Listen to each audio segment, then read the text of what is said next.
welcome to the 4Corners podcast. I'm Brad, joined as always by Matt and Shad. Gentlemen, how are you doing this evening? Oh, plugging along. I'm not doing well. I was telling you guys before, I feel like I think I have food poisoning.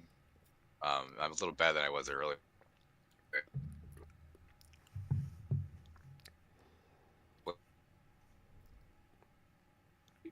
But for the love of the game, for the love of the show, I'm Love of the game. sticking it here. Yeah. So tonight we're going to be, and this is the discussion, continuation of last week's discussion. So we're going to be kind of breaking down what we think of AEW's booking. I would say the promotion, like some of their promotional stuff and like their merchandise too. But it's going to be kind of some of the things they do well, some of the things we think we could improve. Like that's going to be the general idea. I don't want it to be. I've wanted to kind of talk about it over time, but everything's such like a AEW hate fest for like engagement farming. I just have avoided it. But yeah, it's generally relentlessly negative. Yeah. And most, yeah. Yeah, because there's people that hate watch it more than like I watch it and I enjoy it, so it's kind of aggravating. But we have two side topics, of course, beforehand. So, gentlemen, you get a pick. Do we want to talk about influencers and crypto scams first, or do we want to talk about what we're looking forward to in 2025 first? Let's go ahead and get the influencers and crypto scam stuff out of the way. Yeah, so if you've been living under a rock for the last week, it just wouldn't be a new, 15 minutes of fame, influencer without some sort of rug pull crypto scam, which, if you haven't heard, is it Haley Welch is her name? Haley Welch, the Hawk girl, pulled a crypto scam with a meme coin, and she's kind of just avoided questions, but it's a good channel if you like stuff like that. CoffeeZilla's done a call with her and her people, which went very, very poorly. And I think saying it went poorly would be a gross charitable. So when you say that, what exactly do you mean? Because I haven't seen it, and I'm probably not going to see it. Maybe I'll search it out, but do you know who CoffeeZilla is? Just out of curiosity. I don't. Okay. So he does a bit of a gimmick with his videos. He kind of dresses up kind of like an old style news reporter. But his deal is he does a lot of heavy duty investigative journalism. He's probably, I would say, on the crypto side in general, and probably worldwide, he might be one of the best investigative journalists in the game today. Really? Yeah. I'm not disagreeing with you. Yeah, I always find it fascinating when they're essentially citizen journalists. People who aren't with a major app news organization, that they fall into that role. I would probably find them more trustworthy than I would someone in a major news organization, because I feel like any of the major news organizations, be their papers or Alphabet news, Alphabet networks, that they basically have some sort of agenda, one way or the other. So I don't know that I would always trust the reporting. He doesn't have some corporate overlord telling him to stop either, but he did an appearance on Joe Rogan. But if he gets involved with something, if you did something and he's starting to sniff around, you are well and truly fucked, is pretty much. He's gonna find out about it, even if what you have done has not been out and out illegal but shady. He's gonna hang a lampshade on that. Now, I'm only sort of familiar with him. I'm not super familiar with him. The way that he hit my radar was, I got to go the daisy chain here from the Legal channel, talking about CoffeeZilla investigating the Paul brothers for their crypto garbage, and then them turning around and suing him for it. And so that's how I found out about it. And instead of, and so over the course of that, there's one I've got saved somewhere. I think that was his Mr. Beast investigation that, at least as far as I got, it seemed more like this isn't illegal, but it's also not. It's highly unethical.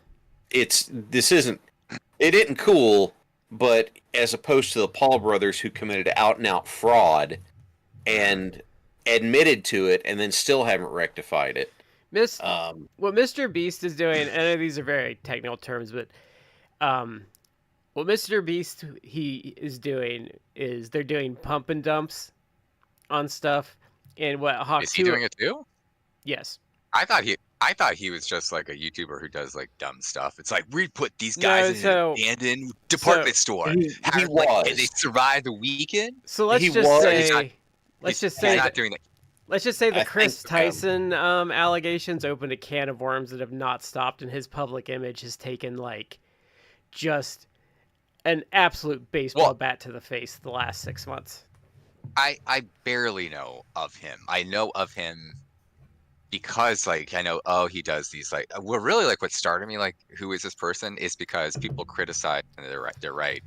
Like his videos are done the thumbnail for the videos on YouTube are done in a way that it's like I don't know that they oversize his head and it just looks like it's like it's very uncanny valley. It's like this is a creepy thumbnail to look at, but I'm like, what is this? Someone was mocking that. Then I was like, oh, who is this person? Oh, he does these dumb videos on the internet, which a lot of people do. As a sidebar, my daughter is really big into the Ninja Kids. If you ever heard of them, Chad, maybe you've heard of them because you have two small boys. I don't know that one. They're on YouTube. They're the Ninja family because all the kids, they started like 5 years ago when the kids were like really young. Now, like the oldest one I think is like 21, 22. And they moved. Initially, it was just like kids who their dad like owned a gymnastics studio, so they would just do gymnastic stuff in the studio. And it's cool because it's like, oh, look at these look at this 12-year-old do like these flips and everything, and it's like, okay, this is fine, kind of silly, but whatever. And now it's heavily in the YouTube influencer. They have probably hundreds of videos. It's like the video tonight was the daughter of the family, and there's like 5 kids. The daughter of the family. It's like a 10-minute video. It's like, I'm getting my braces out today. And it's like, you see her at the dentist and everything. And it's like, okay, I don't really know why I just watched 10 minutes of these people's lives. They're taking the braces out. But I kind of am a familiar now on the Mr. Beast thing where it's like, there's a whole world, a whole YouTube influencer world that it's just content creation, but it's also just odd to me. I didn't realize he has beyond like whatever scams that you guys are going to talk about, he's branded himself because I'll go in Target to get whatever because everyone especially everyone with small kids, like you're in Target like every week, multiple times a week. So I go in Target and I'll look and the candy bar is like Mr. Beast candy bar and it's got his like face with like thumbs up whatever and I'm like, why does he have a candy bar? But he's kind of where he started getting in trouble because the candy bar, which we could get, there's a whole wormhole with those candy bars. But so he also did Beast Burger, which was a ghost kitchen, which is where he really I think took his first like real PR shot. So if you don't know what a ghost kitchen is, it's essentially like something that shows up on DoorDash.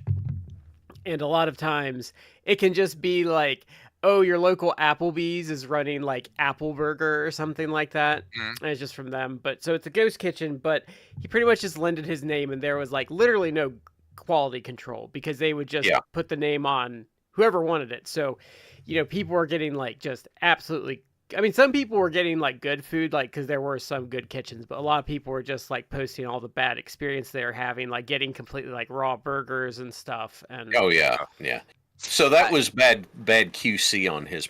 The thing that makes it he was frustrating, clowning it pretty much.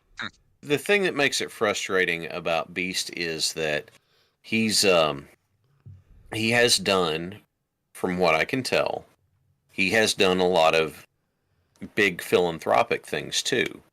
And even if the answer is he did this thing that put $1 million into eyesight treatment in Africa. And it's like, well, he made a video on it and he made $1 million off that. It's like, well, yeah, but isn't it, if $1 million goes out to help all of these people who would not have, eyesight treatment, and then he makes the video promoting it and makes you still helped those people. You just found a way to self-fund it. Like, that part never bothered me. Yeah, that doesn't bother me either. If it's like, okay, I guess you could argue like, oh, it's somewhat exploitative if you're showing like the village, whatever. But if it's like, yeah, look, I'm going to do this video of this village in Africa, and it doesn't have clean water, and I'm going to dig all these wells. Yeah. And the video is about him doing that, and he monetizes it, and he makes like a bunch of money. If you are actually doing the thing you say you're going to do, or if you're like, I'm going to donate $1 million, and you actually like through financial records, it could be proved that you've donated $1 million. Yeah. Where I would have an issue, obviously, would be like, he says he's going to donate $1 million, and then you dig down, and it's like, well, $1 million was earmarked, but once overhead was taken out, like it really wound up. It's like then. But if you are legitimately doing it and doing it fairly, not where it's like a huge amount. Let's be realistic. If you're an adult, you realize that some of these things, like there is overhead. You have to pay people to do. But I mean, if he is actually doing some of these philanthropic things, that wouldn't bother me. And to go back to like the candy bars and everything, or the ghost kitchen, I can.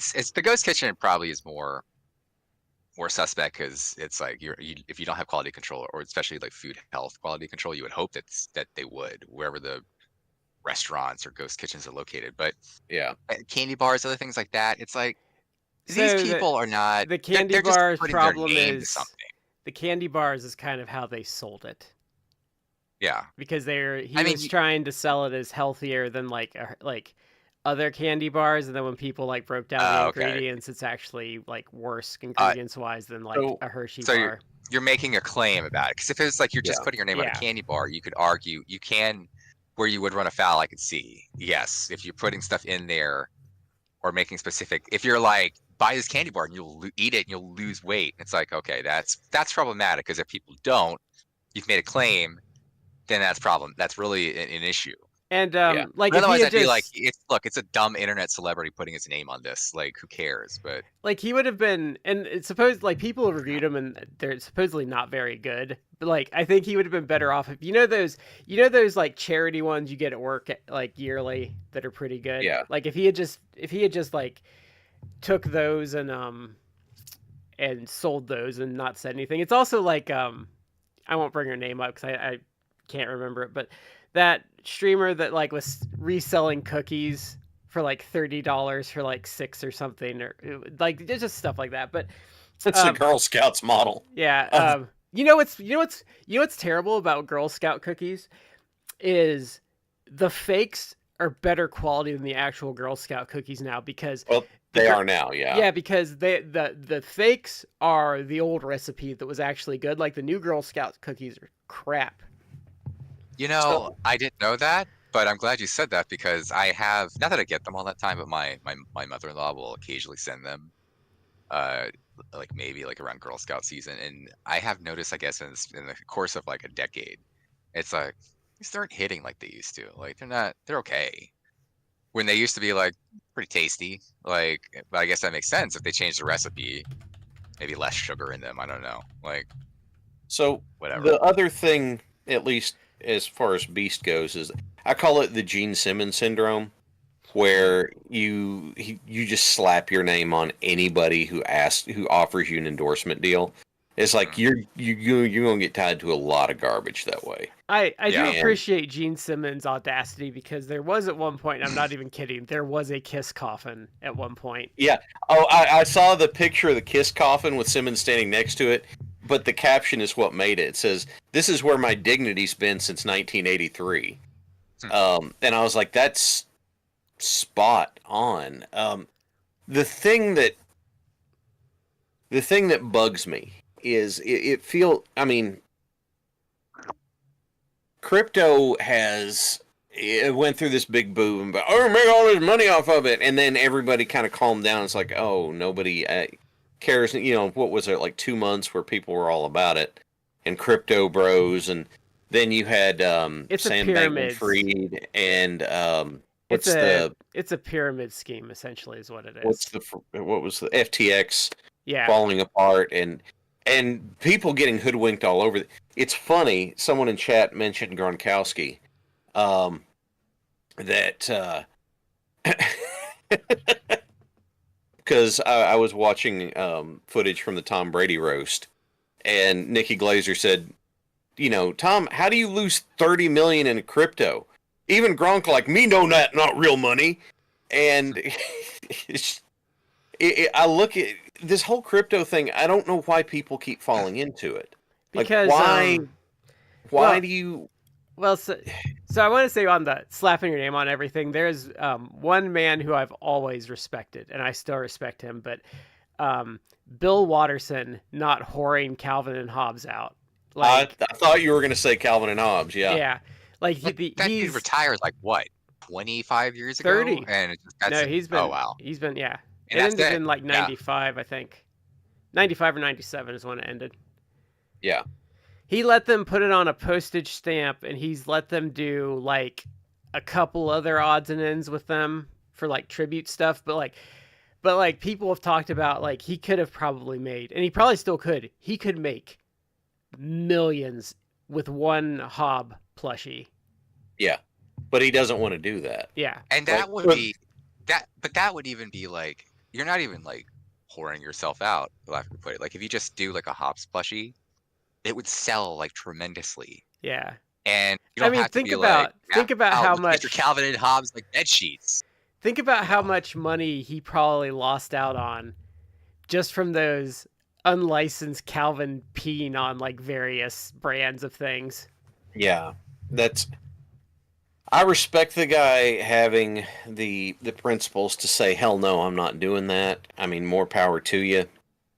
He could have probably made millions just doing, like, one animated series that was done just for kids, and obviously for kids. But I guess that if he had, like, a hard line, like, I don't want to even merchandise this, then that would probably make it difficult, because people would absolutely be one, like, we got to, like, whatever studio would do it, like, we got to merchandise, of course we got to do it. And he probably just didn't want the hassle. But yeah, he could have done it and still had kept the integrity of it like, pretty tight. But I don't know. I mean, even, like, if he had done, like, respect it. Like, he put a lot of money on the table. Even, like, letting someone, like, play around with, like, the Spaceman Spiff fantasy, like, would have, like, done, like, huge for him. But yeah, like,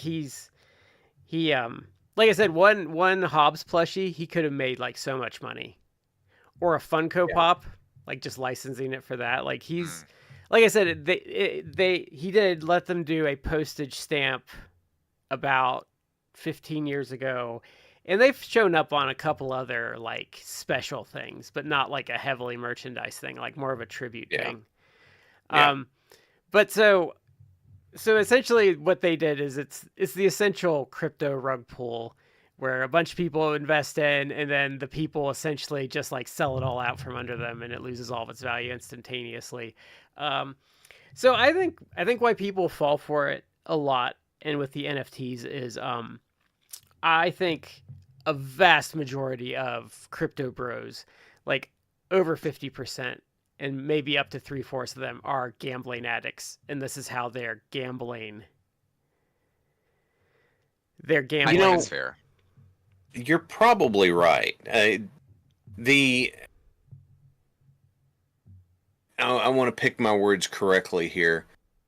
The mentality that seems to come with the crypto bro approach, that essentially boils down to, well, you're just not smart enough to understand this. It's like, no, that's not what, like, that right there is just smacking of covering up and making excuses.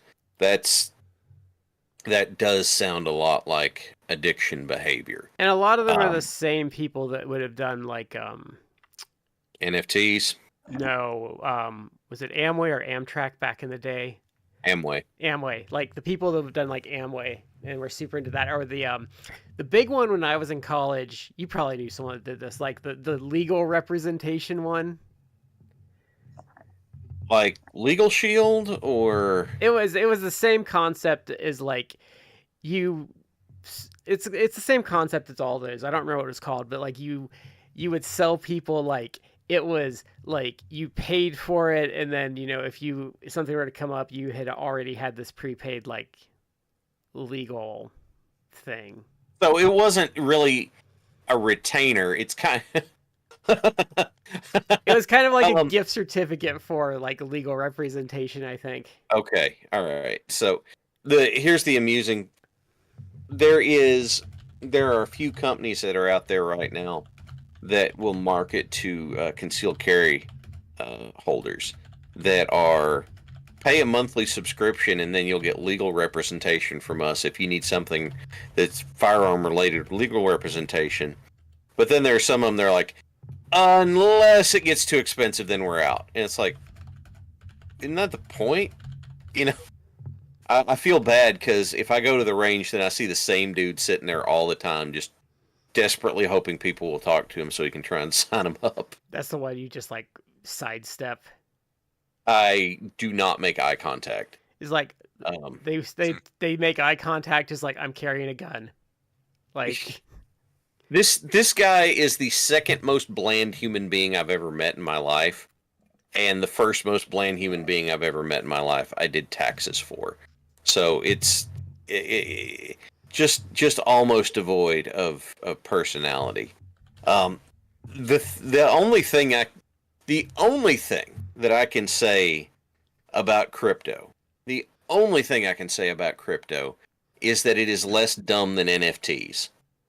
That's because not by a lot. That's because like crypto's like you can at least like with crypto you can at least like buy drugs or have someone killed or like fund any other various sorts of crimes, which I have to tell people when they're asking about. I'm like, look, you could go on the dark web. Yeah, it's pretty much like, look, it's just for it's just funding crimes is all it does.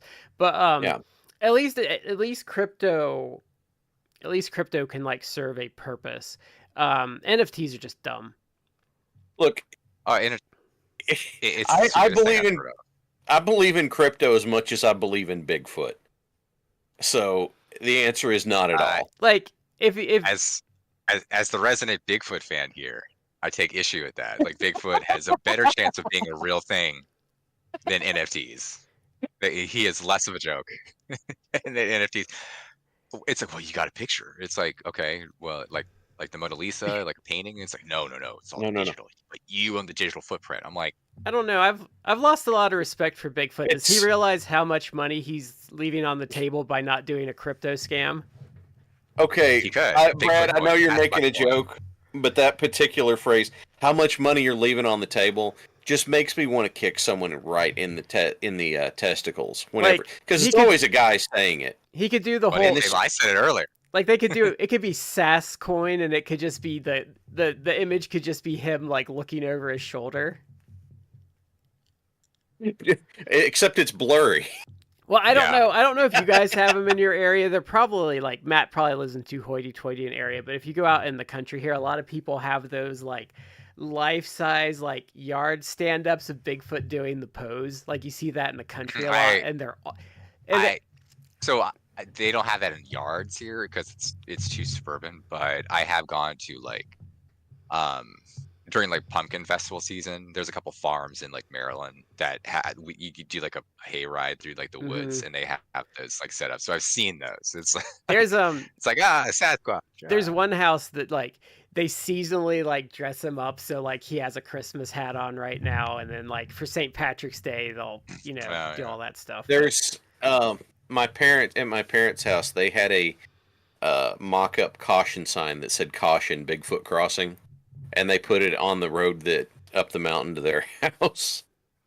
But that's way beside the point. There has been so much. Yes, Shad, I'm actually going to be putting out a Loch Ness monster coin. Well, yeah. I'm going to charge about $350. About $350? I love it. I love it. About $350. God damn you! TGSOs.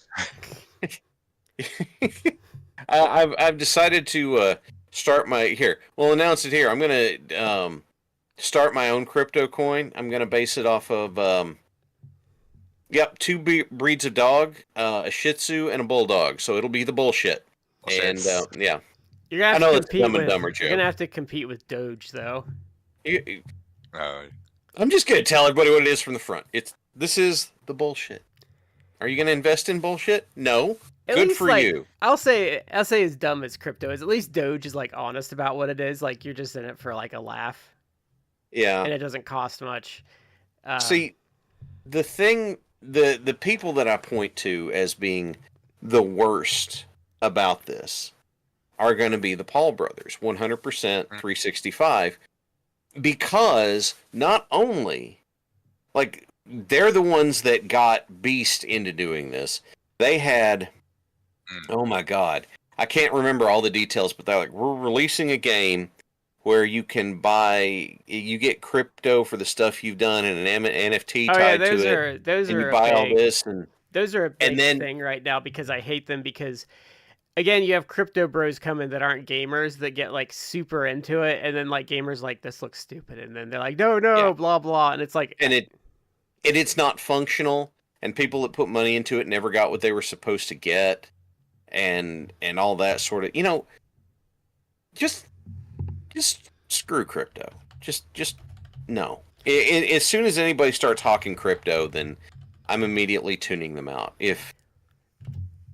So God forbid, well, no, go ahead. With her,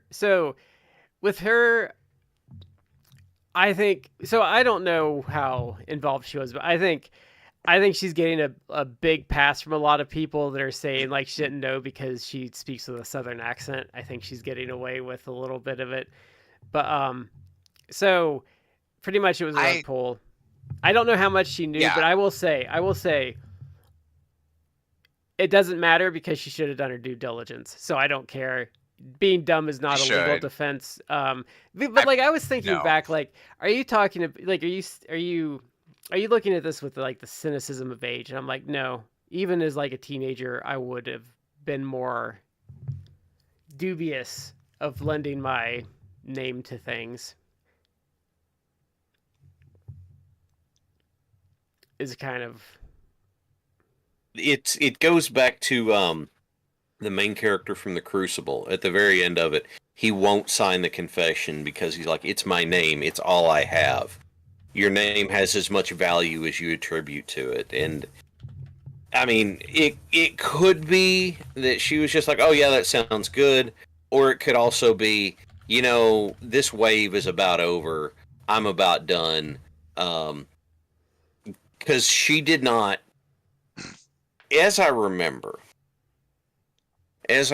she did not actually capitalize on any of the monetization stuff whenever her viral stuff took off. She did the podcast, but I think the problem she had, and it makes me wonder if this was just a cash out too. It's kind of what I wonder. But she, like, I've listened to bits of her podcast, and like, she's just not like. I don't think she had long-term viability as a personality just because she doesn't have like. She doesn't like.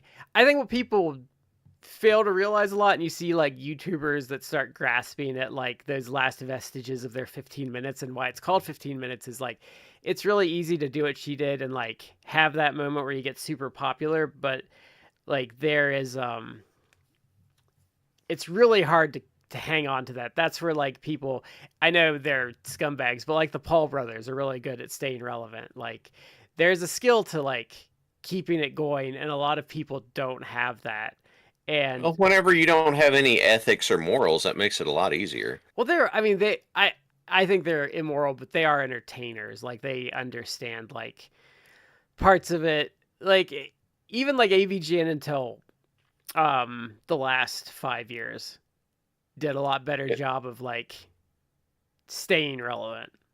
Yeah, somebody bought out whoever AVGN was with, and I think they just started feeding him scripts. I think he doesn't. I also think the problem with him is he doesn't want to be an on-screen character. He cares more about like the behind the camera stuff, so he just does whatever.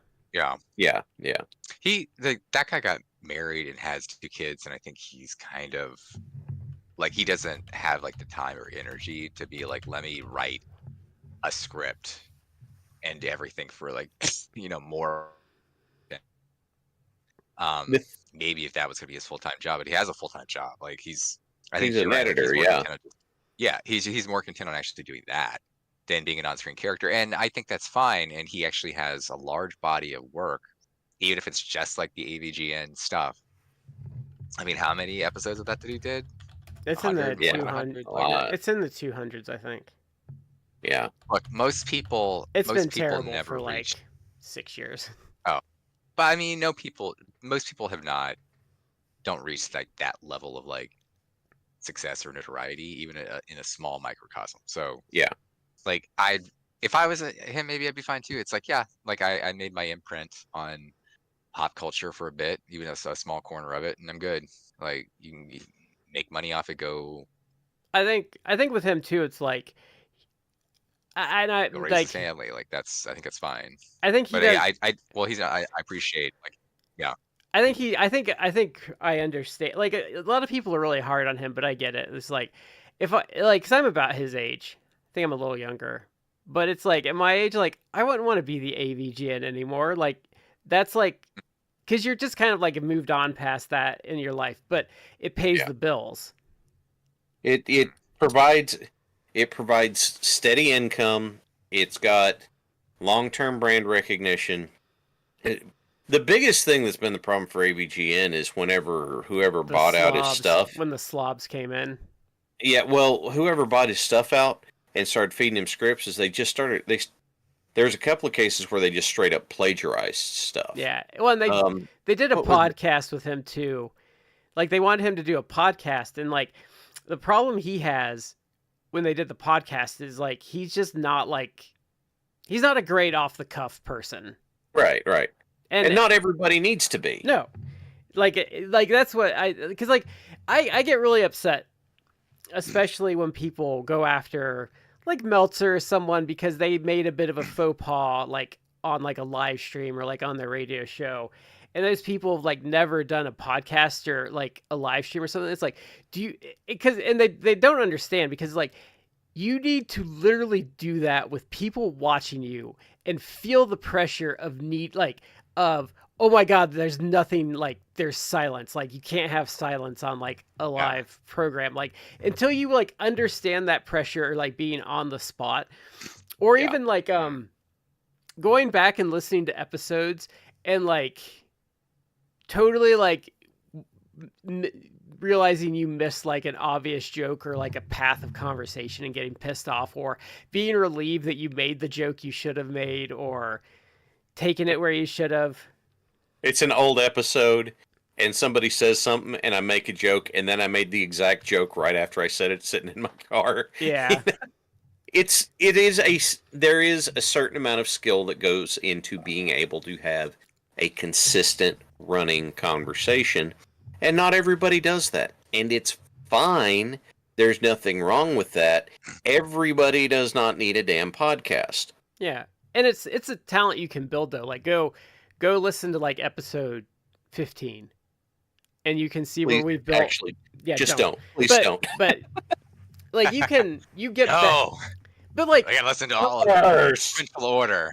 But like the thing is that I don't think people also don't understand. Like so in my professional life, like I don't give a shit anymore.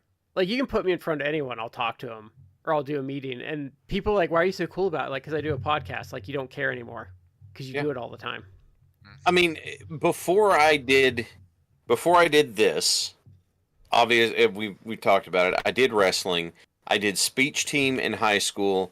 I was not in an improv group in college, but I did classes in theater and all that sort of stuff. I can talk in front of anybody. It's not going to get worse than the time I had a whole building everybody in that building wanting to kick my ass. What have you got? Right? Yeah. Seriously, what have you got? I don't care. But, if James Rolfe, AVGN, is good scripted but not good off the cuff, why are you asking him to do that? Yeah, you're just doing that because that's what you're supposed to do. It's like, no, leave him alone. Do an interview with him then. But leave the guy alone. Don't try and force him into that stuff. And where I think that's bad too is like he might get there in a year or two, but you're doing brand damage by having him not be like an engaging personality and putting out bad content. Yeah. Leave it alone and don't burn it out. Yeah. Just leave well enough alone. That's venture capitalism in a nutshell. They come in and they want to pump as much as they can out of it and they burn it out. Leave shit alone. I think whoever did her podcast though, because I listened to a bit of it, and they didn't do anything original with it. Like, it is just your basic bitch, like, have a comedian on and talk to them. And it's like, you can get that. You can, like, literally, there's like 50 shows that can do that. And like, it's why we don't straight up just review Raw and Dynamite every week, because there's literally thousands of shows that do that every week. Yeah. It's and frankly, it gets kind of boring. Like, if it was our job, yeah, we could make it work. But this is not our job. So we do this because we enjoy it. I'd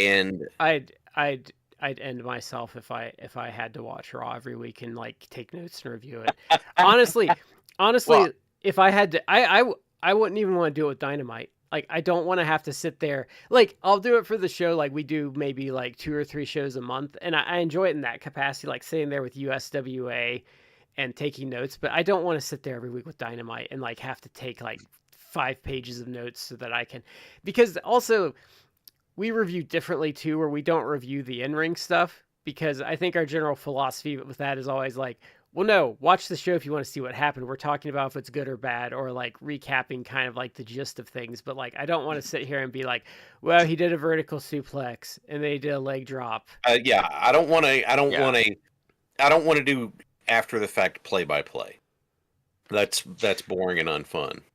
Yeah, I don't want to get too much into it, but that is kind of, I've stopped listening, but I kind of feel like, I mean, they've been doing it now for decades at this point, but like Brian Alvarez and Dave Meltzer, it's like, when do you have to, at a minimum, review Raw and SmackDown and NXT and Dynamite, and I suppose even Collision, Rampage, when you have to do all of that, you have hours of content every week, just that, let alone like indie shows or Japanese wrestling or whatever, UFC. Like, it becomes a job, and they get paid for it, so it is their job. But it's tough to not get burnt out on it, and I feel like sometimes they are very much burnt out. I feel like Brian's been burnt out for like a year. Oh, I mean, there's criticism that I think is probably justified. It's like he's been heavily burnt out since like probably the birth of his second child. And it's like, look, I have small kids. It's like, I understand, like, if it's one thing to be like, let's watch a show like we do, maybe like every week. Yeah. Okay. And sometimes I'm watching it like, because my life will be crazy. It's like the show is on a Tuesday night. I may be watching that content like Tuesday afternoon. I don't even have kids, but let's like break that down though, and why it's difficult is, so you don't want to watch it on Friday and Saturday because you have a long time to go to the show and you're going to forget everything. So you want to start Sunday night. And then sometimes, even for me, Sunday night can be tempting fate to forget. So that means trying to cram it in Monday and Tuesday. So like, sometimes I'll do it starts like late Sunday night, but you know, especially with like 2 US, and we're talking about 2 hours of content. Like, I'm still watching some of it on Tuesday sometimes because like and like with Alvarez, like other Brad gets really mad at him because Alvarez forgets stuff. And I'm sympathetic, like he shouldn't forget stuff, but like if I had to review like 20 hours of content a week and you're like, you forgot this bit of an angle, and I'm like, I'm sorry guys, like I just watched too much shit. Like, because there's stuff if I just like don't happen to write something down for like 2 hours of show, Matt will be like, hey, you forgot this part. And I'm like, God damn it. Like, it happens all the time. I'm sympathetic, but not. And the reason I'm not is I'm sympathetic because yes, like for those reasons, like yes, if you have like I have 20 hours of content I need to review for a week, every week, it's like you probably will forget that. But he gets paid for that, so you get money to do that, and it's on people obviously to they sign up for it. So, but if you are paying me to do that, if you forget something, it's like, okay, but that's not exactly what'll happen sometimes. Sometimes it'll be like, I can't believe AEW didn't do this angle. And it's like, or they add this part to this. Like, and it's like, well, they did. They did it last week. You forgot. And so if you're going to criticize, like, they're screwing things up. And it's like, but if they didn't, because they did that exact thing and you just forgot about it, that to me is a little like, I'm paying you for this, your opinion on this, and you're giving me kind of crap. And I have sympathy because it's like, yeah, I get it. It's a lot of content, but everything. But then just be careful with that, And so I can see where other Brad can get like upset about that, because in that respect, like, yeah, if you're expecting people to pay, then even though it's a human moment, or you're human, you make mistakes. It's like if you have a financial thing on it, then it's like you shouldn't. Well, like if that is your job, like my day job, like I can't just you can make errors, of course, but you can't just repeatedly make errors and be like, guys, what do you want? I got to work 40 hours a week. And I think that's where the burnout's coming in with him, though, is like that's why those mistakes are creeping in. Because I know, like, when I'm having burnout at work, that's where you start making like the dumb. Yeah.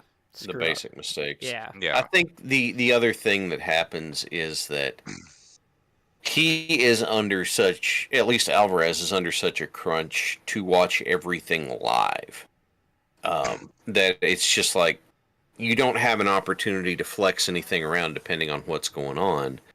The three of us, first of all, between the three of us, we're generally pointed in the same direction, but we're getting there on different routes.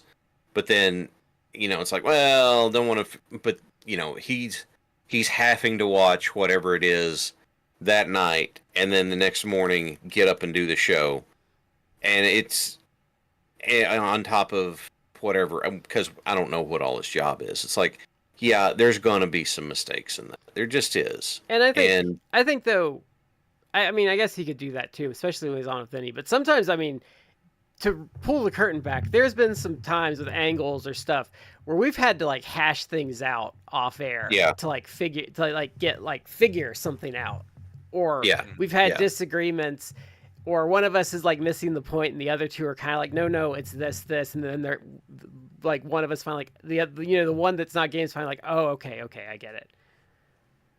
Like, so I mean, there's a lot of give and take to it, and like I wouldn't want to do it professionally, because like I think people are like, oh, you get to review wrestling for a living. And it's like, no, like you don't get to have fun with it. Like you have to stop things, you have to rewind things, you have to make sure you understand what you're seeing. Like you have to, like, you don't get to just like plop on the couch and like absorb it. You have to be like, well, was that good? Was that bad? Like, what's my opinion on that? Or like the panic of, well, I just watched that and I don't have any feelings about it, but I have to have some sort of feeling. Like I have to make this entertaining for someone else to listen to. Mm-hmm. I have discovered, because I was sitting there thinking about it on the way back from the last live show I went to. I realized something, that I am in this place now that when I watch live wrestling, I think I match Brad's characters. I watch it like a Japanese wrestling fan, where I'm just sitting there and paying attention. And I very rarely cheer or clap for anything because I'm trying to watch for what everybody's doing. And watching it at home is different. It's a different atmosphere. It's like I can kind of chill and relax and watch this. And if I'm looking at something else, it's not a big deal. But if I'm sitting there live, I'm sitting there like this. And like, okay, what's he going into? Where is he going from here? Oh, okay, that was a good transition. I like, it changes it. And just like you take any hobby and make it into your full-time job, it's not your hobby anymore. And people end up hating their job. It becomes less fun. Mm-hmm.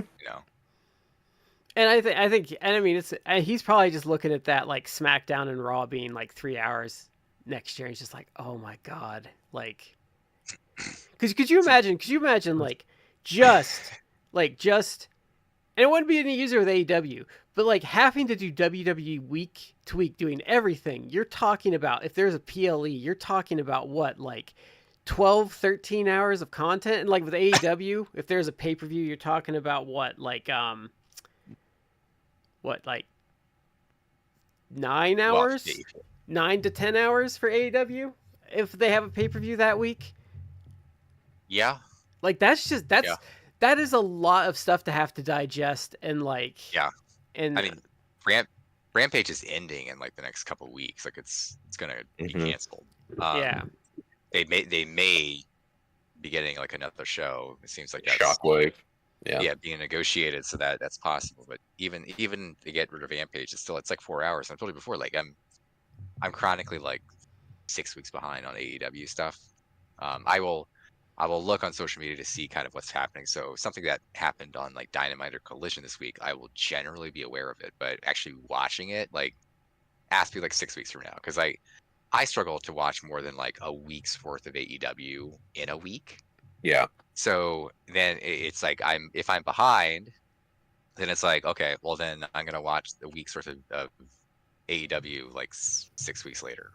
I'll watch it, but I can't watch it contemporaneously. But if I had to watch that plus WWE and everything as it was happening that week, like, yeah, I probably would be better. But again, I'm not getting paid for that. Yeah. So if I was going to get paid for it, I would, if that was my job, I would probably take it more seriously. But at the same time, yes, the balance of the scales, like, yes, but I get burnt out probably because it's a lot of content. Yeah, and it's like it's a lot to keep up with. Like even like because like with AEW, when Collision came along, I knew I was fucked because I'm just like, oh man, like I'm gonna have to start picking and choosing because like they just went like when you start getting into 5 or 6 hours of content a week, like I can't. I don't have even my watches of it. I oftentimes will have to like fast forward maybe, and it's like, do I really want to see Swerve versus Shelton Benjamin? Yeah, I want to see that. Let me watch that match. Do I really need to see this like 5-minute Deonna Purrazzo versus Lady Frost match? Like, sorry. And that's not a knock on them, but no.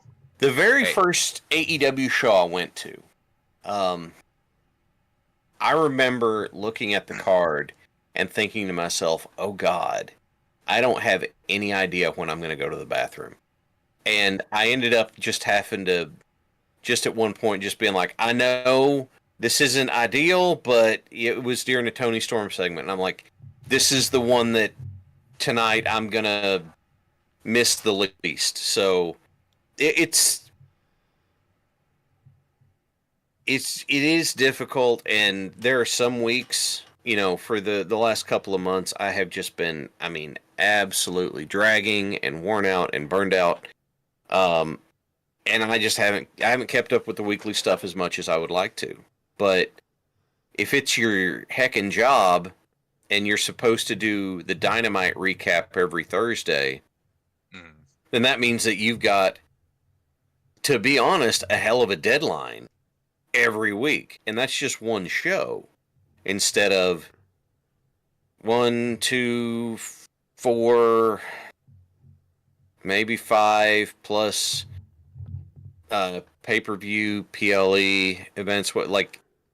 That is intensive. Like we were saying, it's not just relaxed. That's intensive, critical. How long did Roger Ebert have to write his column after seeing a movie? Well, whenever he damn well wanted to, I guess. Yeah. But like I like with Raw and SmackDown, how samey those are every week. Like I think I would go crazy. I don't know anymore. I don't watch it. It's not for me, so I don't have an opinion. Because even with AEW, which I like when it's like a do nothing Dynamite or something, I'm just like, if like I get like if they do the card, I'm like, this isn't gonna like nothing's gonna happen. Like I might be done by like 8:30 and be like, I'll come back on like a rewatch later and fast forward through half of it. Sure. So what was the other side topic, Brad? Oh, it was what we're looking forward to in 2025. This can be gaming, wrestling, blah, blah, blah. Anything.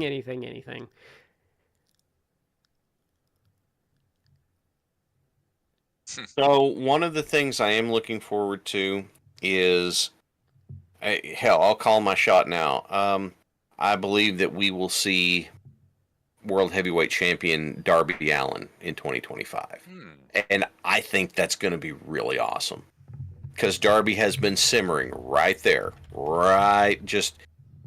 He's popular. He does get viewers. He's simmering right there. And whenever they push him through and cement him as a main event guy, I think it's going to be huge. That's going to be the first wrestling thing that comes to mind for me. That one would be good. I would probably agree with that. Like, I think he is at a point where that could be absolutely believable. I don't know that I would. I'm not going to put money on this one, but if it happens with Orange Cassidy, that would be really cool also. I just don't think that. I think it's more likely for Darby than Cassidy, provided Darby doesn't die on Mount Everest. I'm going to say, for me, now, there's a huge caveat here because it could suck. I haven't seen trailers, so I reserve the right to rescind this instantly, and Creature Commandos kind of made me rethink my stance on it. But I am looking forward to Superman next year. Interesting. If they do it right. Have they dropped the trailer? No. For that? No. But they've been trying to claim they're going to go back to like the roots of it. A more hopeful, like, truth, justice, American way kind of deal. I'm not as big of a Superman fan, so I don't know. When's the next Batman film coming out? Is that next year or is that? I don't know. 2026. 2026, I think. I haven't seen the first Robert Pattinson. Well, I need to watch that because I need to watch that because I want to watch Penguin because everyone said it's awesome, but it takes place in the same universe as the Batman movie. So I need to watch the Batman movie so I can watch the Penguin show.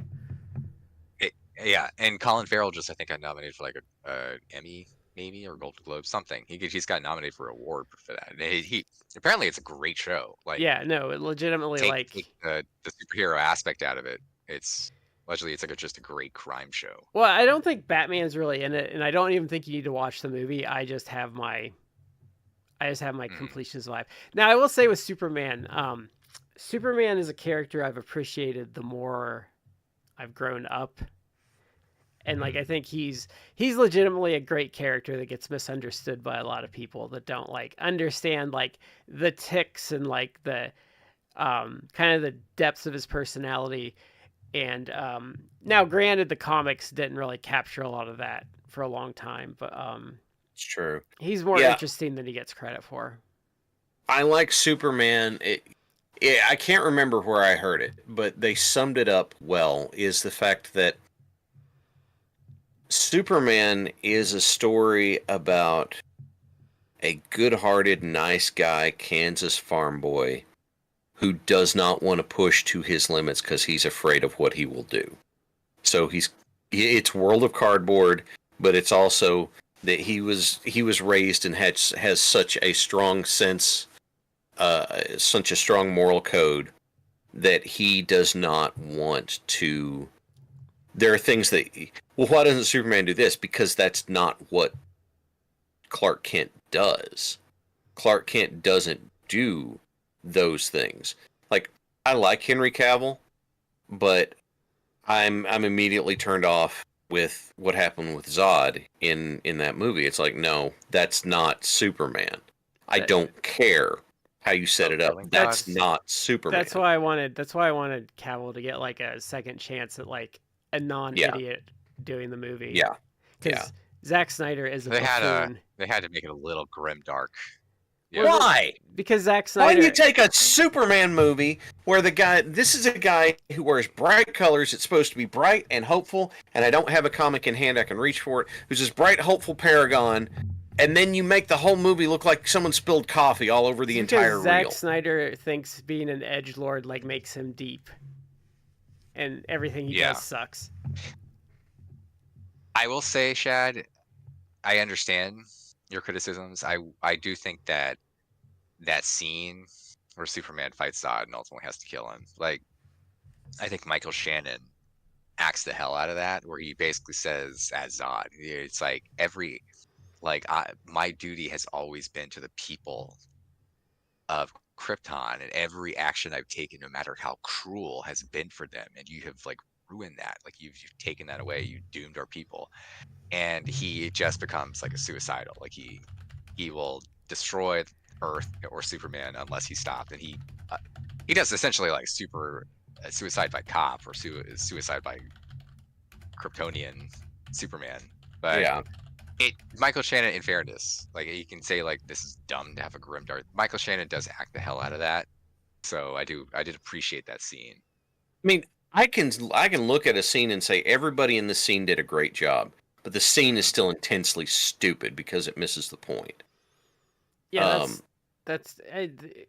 he's been a character that's been deconstructed too much over the years. Like there's been too many. Like, well, what if Superman wasn't this? It's like, what if Barbie had a hand grenade? Like I think what would that toy line be like then? The problem is like there are some interesting like what ifs with Superman. Like I think Red Sun is really interesting. Okay. What if? And that was an Elseworlds comic. Crap, it's the one we reviewed on the show because I'm stupid and can't think of the name off the top of my head. The one where he's old. Kingdom Come. Kingdom Come is an interesting look at him. Crisis on Infinite Earths is with Earth 2 Superman is like an interesting like look at him. Even the Authority up to a point was like an interesting like kind of take on him, but past that it's overdone now. Right. Yeah. It was done. It was done in the comics, and I think was the Justice League version. Was that supposed to be like the Justice League version of the Injustice League, or was there a comic version that they adapted? Oh, the one where he just like totally nukes. The Justice Lords thing, where they had taken over, and because we're ruling with what's best for you. They were dictators. I think they were kind of the Authority, weren't they? Yeah. Okay, so that's what. And then of course we had to have. I could be wrong. I thought they were just like analogs. Like we can't use the actual Authority because they're a little too much, so we're just gonna co-opt them. And there's also then they did 2 Injustice games and the Injustice line of comics, and they would not quit rehashing that because someone's like, "Ooh, if we subvert everyone, then what?" It's like, then it's boring. You have no contrast. I thought Injustice was an interesting. Like I thought the comic was generally good, but they just like that would have been an interesting like 12 to 50 issue deal, and they just keep dragging it out. Yeah.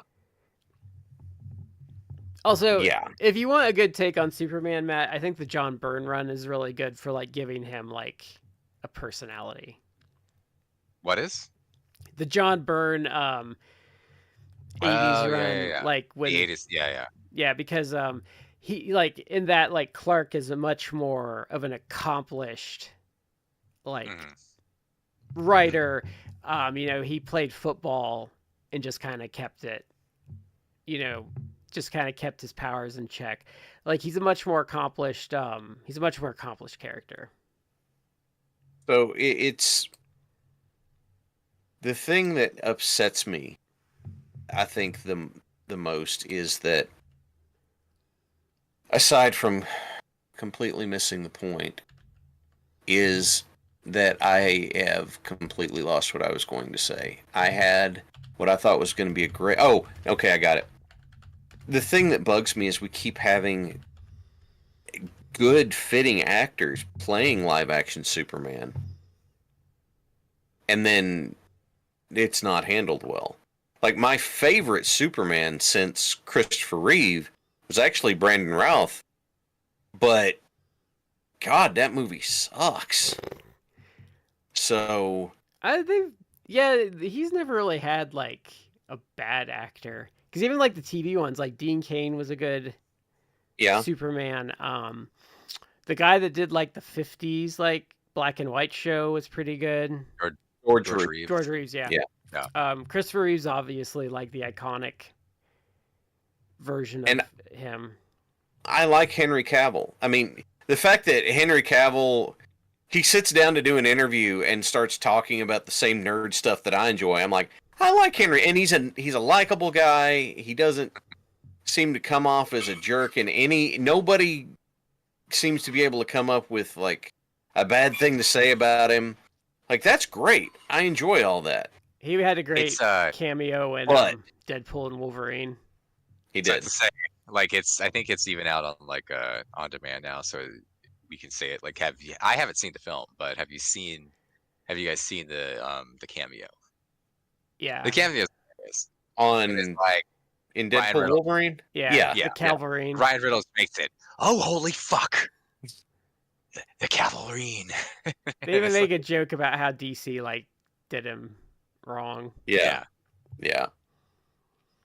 I saw a Funko. They have a Funko Pop, Shad, of when they're like stopping the thing and like his shirt, like Wolverine's shirt, like blew off, and they're like holding hands to like make the antimatter thing work. They have a Funko Pop of that scene.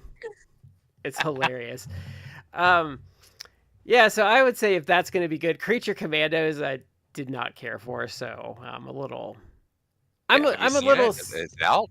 Yeah, it came out. I'm a little. It's animated, right? Yeah, but I have to say I'm a little.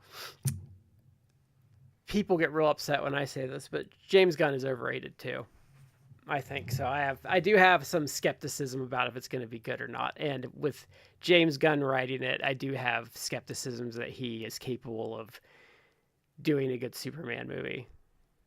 The thing I think that James Gunn brings that other people don't bring is James Gunn kind of seems to get what the heart of it is supposed to be, even if he doesn't execute it the best. Like, so it's like I'm far happier with James Gunn working on it than the Snyderverse. Oh, he's definitely an upgrade over Schneider. I just don't think he's like. Well, yeah. I don't think he's like. I don't think he's like an automatic win, and I don't quite think they're planned for like how they're approaching their DC universe is great either.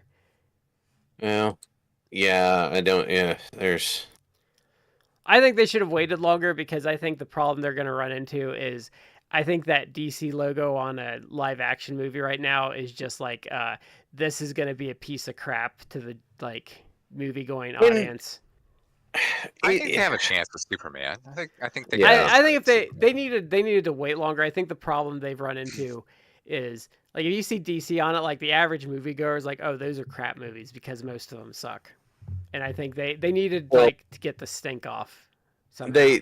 They had this run of like marquee names not having great ones, and then doing not as prominent characters not getting as much attention, so people didn't see it. Or they did like a good first movie, and then the sequel was like absolutely just an abomination, like Wonder Woman 84.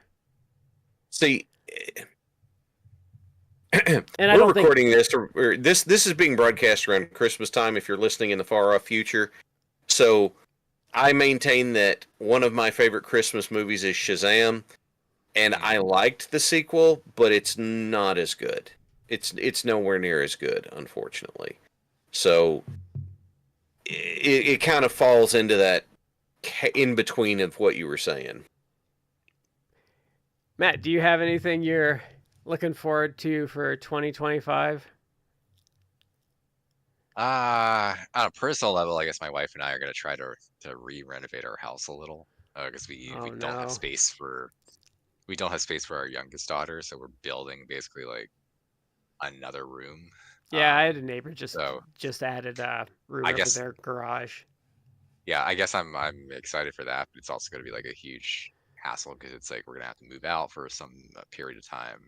It's It's So really stressful too, like because when you're going yeah, through a renovation, just your house is destroyed. If you're trying to live in there, there's like rooms you can't use and crap everywhere. And we probably are gonna try to do it for a bit. We can't entirely though because they're gonna have to like tear up the floors on every level, and they're gonna rearrange. Like they're literally taking one of the upstairs bathrooms and moving it to like the new addition that we're gonna build. So we're not gonna be able to live Mm, there, but allegedly we're gonna have to move out for some portion. With that, we still right, have to right, work right. that out. But we're almost like in the permitting stage where we should file that any moment. So at some point, probably in the first few months of 2025, we'll start doing that. But yeah, I'm excited. I guess I'm excited for that because then by this time next year, the house should be like complete and we can oh man, enjoy the like house. I I still have nightmares about like the stuff that happened with this house during the renovation. Oh yeah, Oh man, like it's just there's We're always hiccups. we're Yeah, not renovating, but we're clearing out a lot, and I can't wait. You know, yeah, you we're build up working a on lot it. of crap when you when you get older, and you'll just find something that's like, why do I even have this still? well, Yeah, we're at that stage now. This is even just more like because Christmas is coming. Like we have to give our daughters like Christmas presents. It's like we don't have space for this. Like let's get rid of old toys. So we're purging some toys that our youngest is not yet 2, but she's turning 2 in February. So it's like let's start purging toys that like are really young and she doesn't play with them. Neither kid plays with them. So well, we're doing a little bit of that to kind of make room for more toys. So, I had to do that um, with Bella, and she would try to save them, so I would always give her one that she could save and run away with, and then I would put all of her other stuffies. Bella's a dog, just FYI. yeah, She needed a toy purge every couple of years.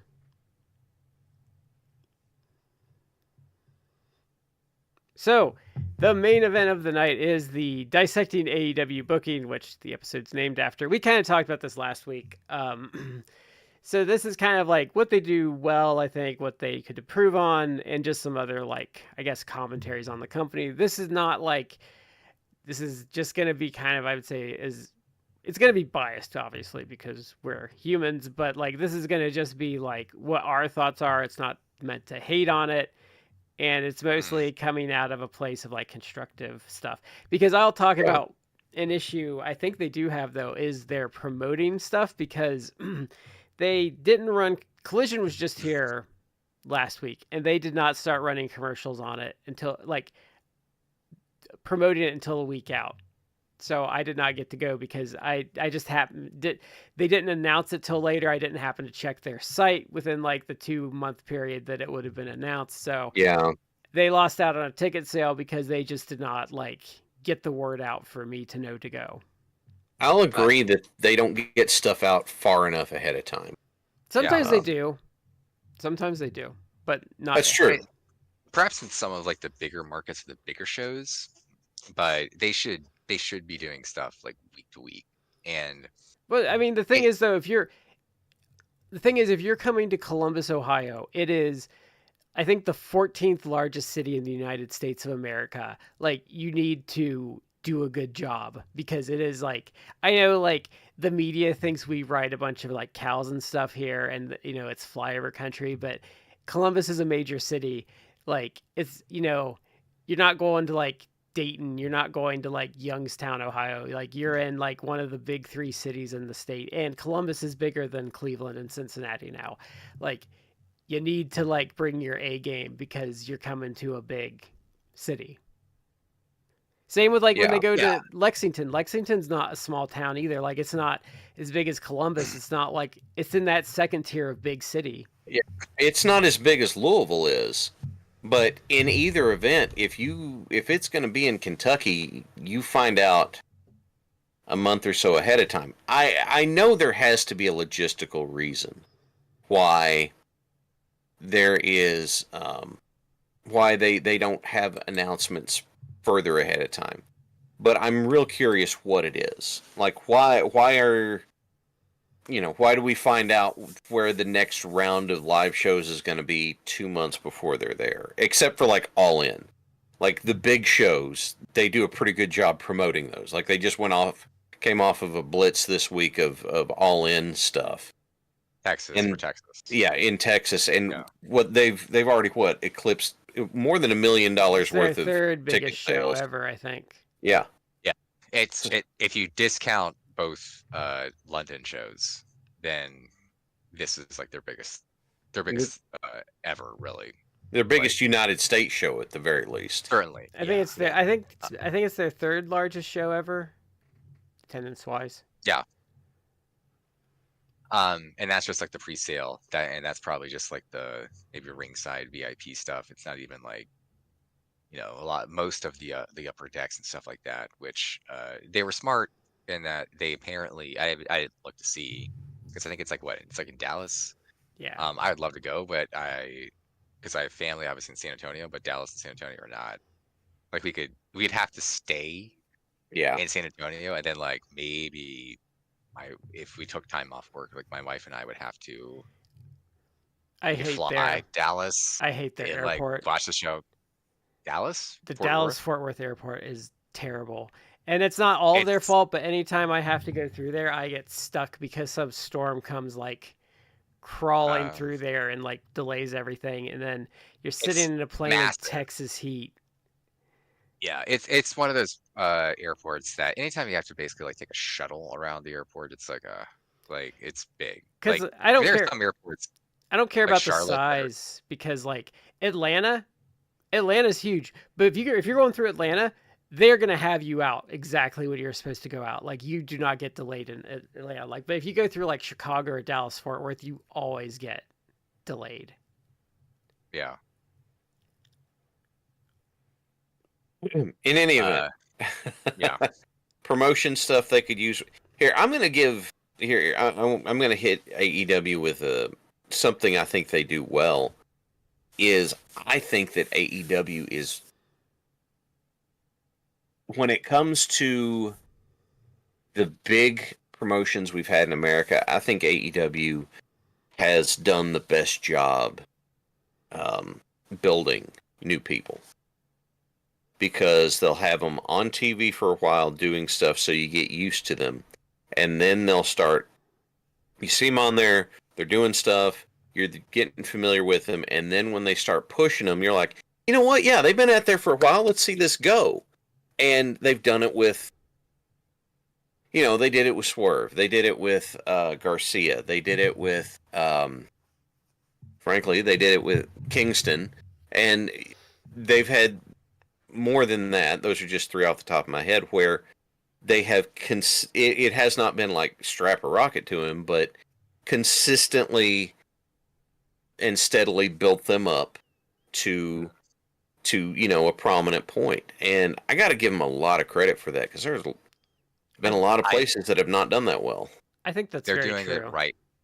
They're doing it right now with Kyle Fletcher. Uh-huh. Kyle Fletcher is actually like a revelation, because he's a guy that over the course of this year, for sure, like they have kind of in some respects strapped a racket to his ass. Like he has been rising up, and I will talk more about that later. But I'll slightly disagree. Like I think I agree. Mm-hmm.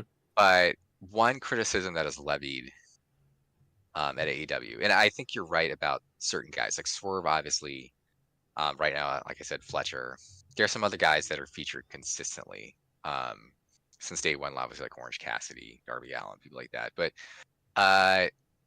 guys that aren't kind of in that upper level, the criticism that's leveled at AEW, which I think is fair, is that there can be like inconsistencies or stop and start where, and this goes to even like major angles that they do, but which we can talk about more in a bit, but it's like, okay, now let's say, I saw some people on the timeline on Twitter today talking about like, why haven't I seen like Lee Moriarty lately? And it's like, earlier this year, yeah, but I mean, early this year, like I would see on like Rampage or Collision, and like the last year, I would have seen, I saw a lot of like Shane Taylor promotions, And maybe then Ring of Honor. I don't have Ring of Honor. I don't subscribe to Honor Club, so I don't know. But they kind of just stopped appearing that I could see on Collision or Rampage that often.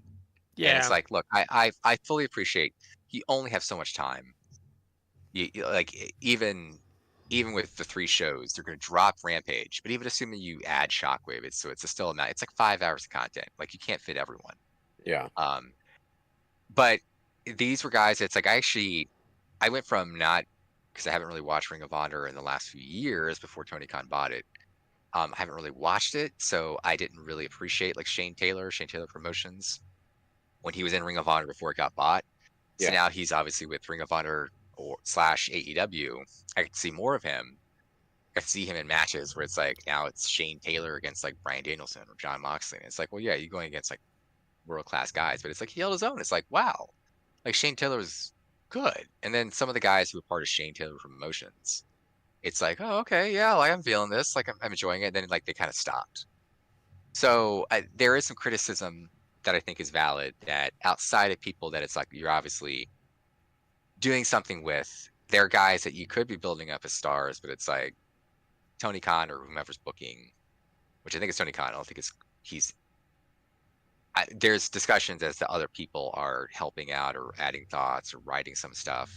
But to the extent people kind of have stopped, he stopped using or he inconsistently uses some guys. And is that the end of the world? Like, no, because there are people who are going to be mid card or lower card guys. Who aren't over, and there's no point. Like, you know, Yeah, like but I mean, when he stopped using like Joey Janela, it's like, okay, like, yeah, I get why you stopped using Joey Janela. Yeah, he's a different example. But let's say, like, again, like using the Shane Taylor, it's like, okay, even if you're gonna use Shane Taylor as like an enhancement talent, it's like, all right, well, maybe you could still have him be like a star or something.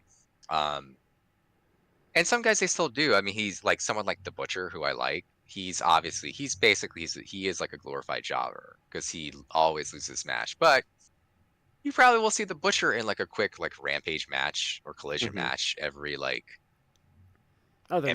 like maybe like once or twice a month. It's not always bad. Like they are investing, to your point, Chad. Like they are investing in people. Like Top Flight. They've just formed a tag team. They turned heel. They formed a tag team, but Action Andretti and Leo Rush. It's like, okay, y'all can do something with that. We can get into like the tag division because I think that is something that I could add some criticisms to that. But here's a great example of my point where it's like it can be hot and cold. You kind of need to work on the tag division because it kind of like drug this year. I would say like arguably it is one of the low points of AEW for the year. But they've now formed a tag team and are pushing them. But Brian Cage and Lance Archer as just 2 big, jacked monster dudes demolishing people. And it's like, oh, you'll have them go out there and demolish 2 dudes like the Iron Savages or something. And then it's like, well, then you won't see them for like 3 weeks. And it's like, what are you guys doing with this? Like you should if you're going to do something with them, then maybe you should have them like consistently every week doing something. And even if it's just like you're building up towards like they're going to challenge because they're the champs now, Private Party for the titles, and you have them and Private Party wins. It's like, okay, well, you at least like have built these guys up to that versus like I'm seeing you every other week or every 3rd or 4th week. So it's like it's hard for me to get behind you. I agree. See, I've kind of taken some of that to be we are doing enough to keep guys on TV so you don't forget about them. But if we don't have an immediate plan for them, then we're not going to have them on a lot. And I get that, but yeah. And you said with Shane Taylor Productions, I mean, they were being they were doing a good job. I mean, I remember watching Shane Taylor and Hook have a hell of a match. I saw it live, but it's not a we're not looking at Shane Taylor Productions lost a lot, and if they continued to be on TV losing a lot, then I kind of figured that it would be it's like, well, we don't want to keep throwing you guys out there because then you're gonna get that stink on you. And so that's kind of where but I understand with the inconsistency, which it feeds into another point that I have. Something they do well, which feeds into something they don't, is that AEW does the babyface chase and triumph well, I think. When you have, I mean, go back to Hangman, for example, or I need to pick another, oh God, I'm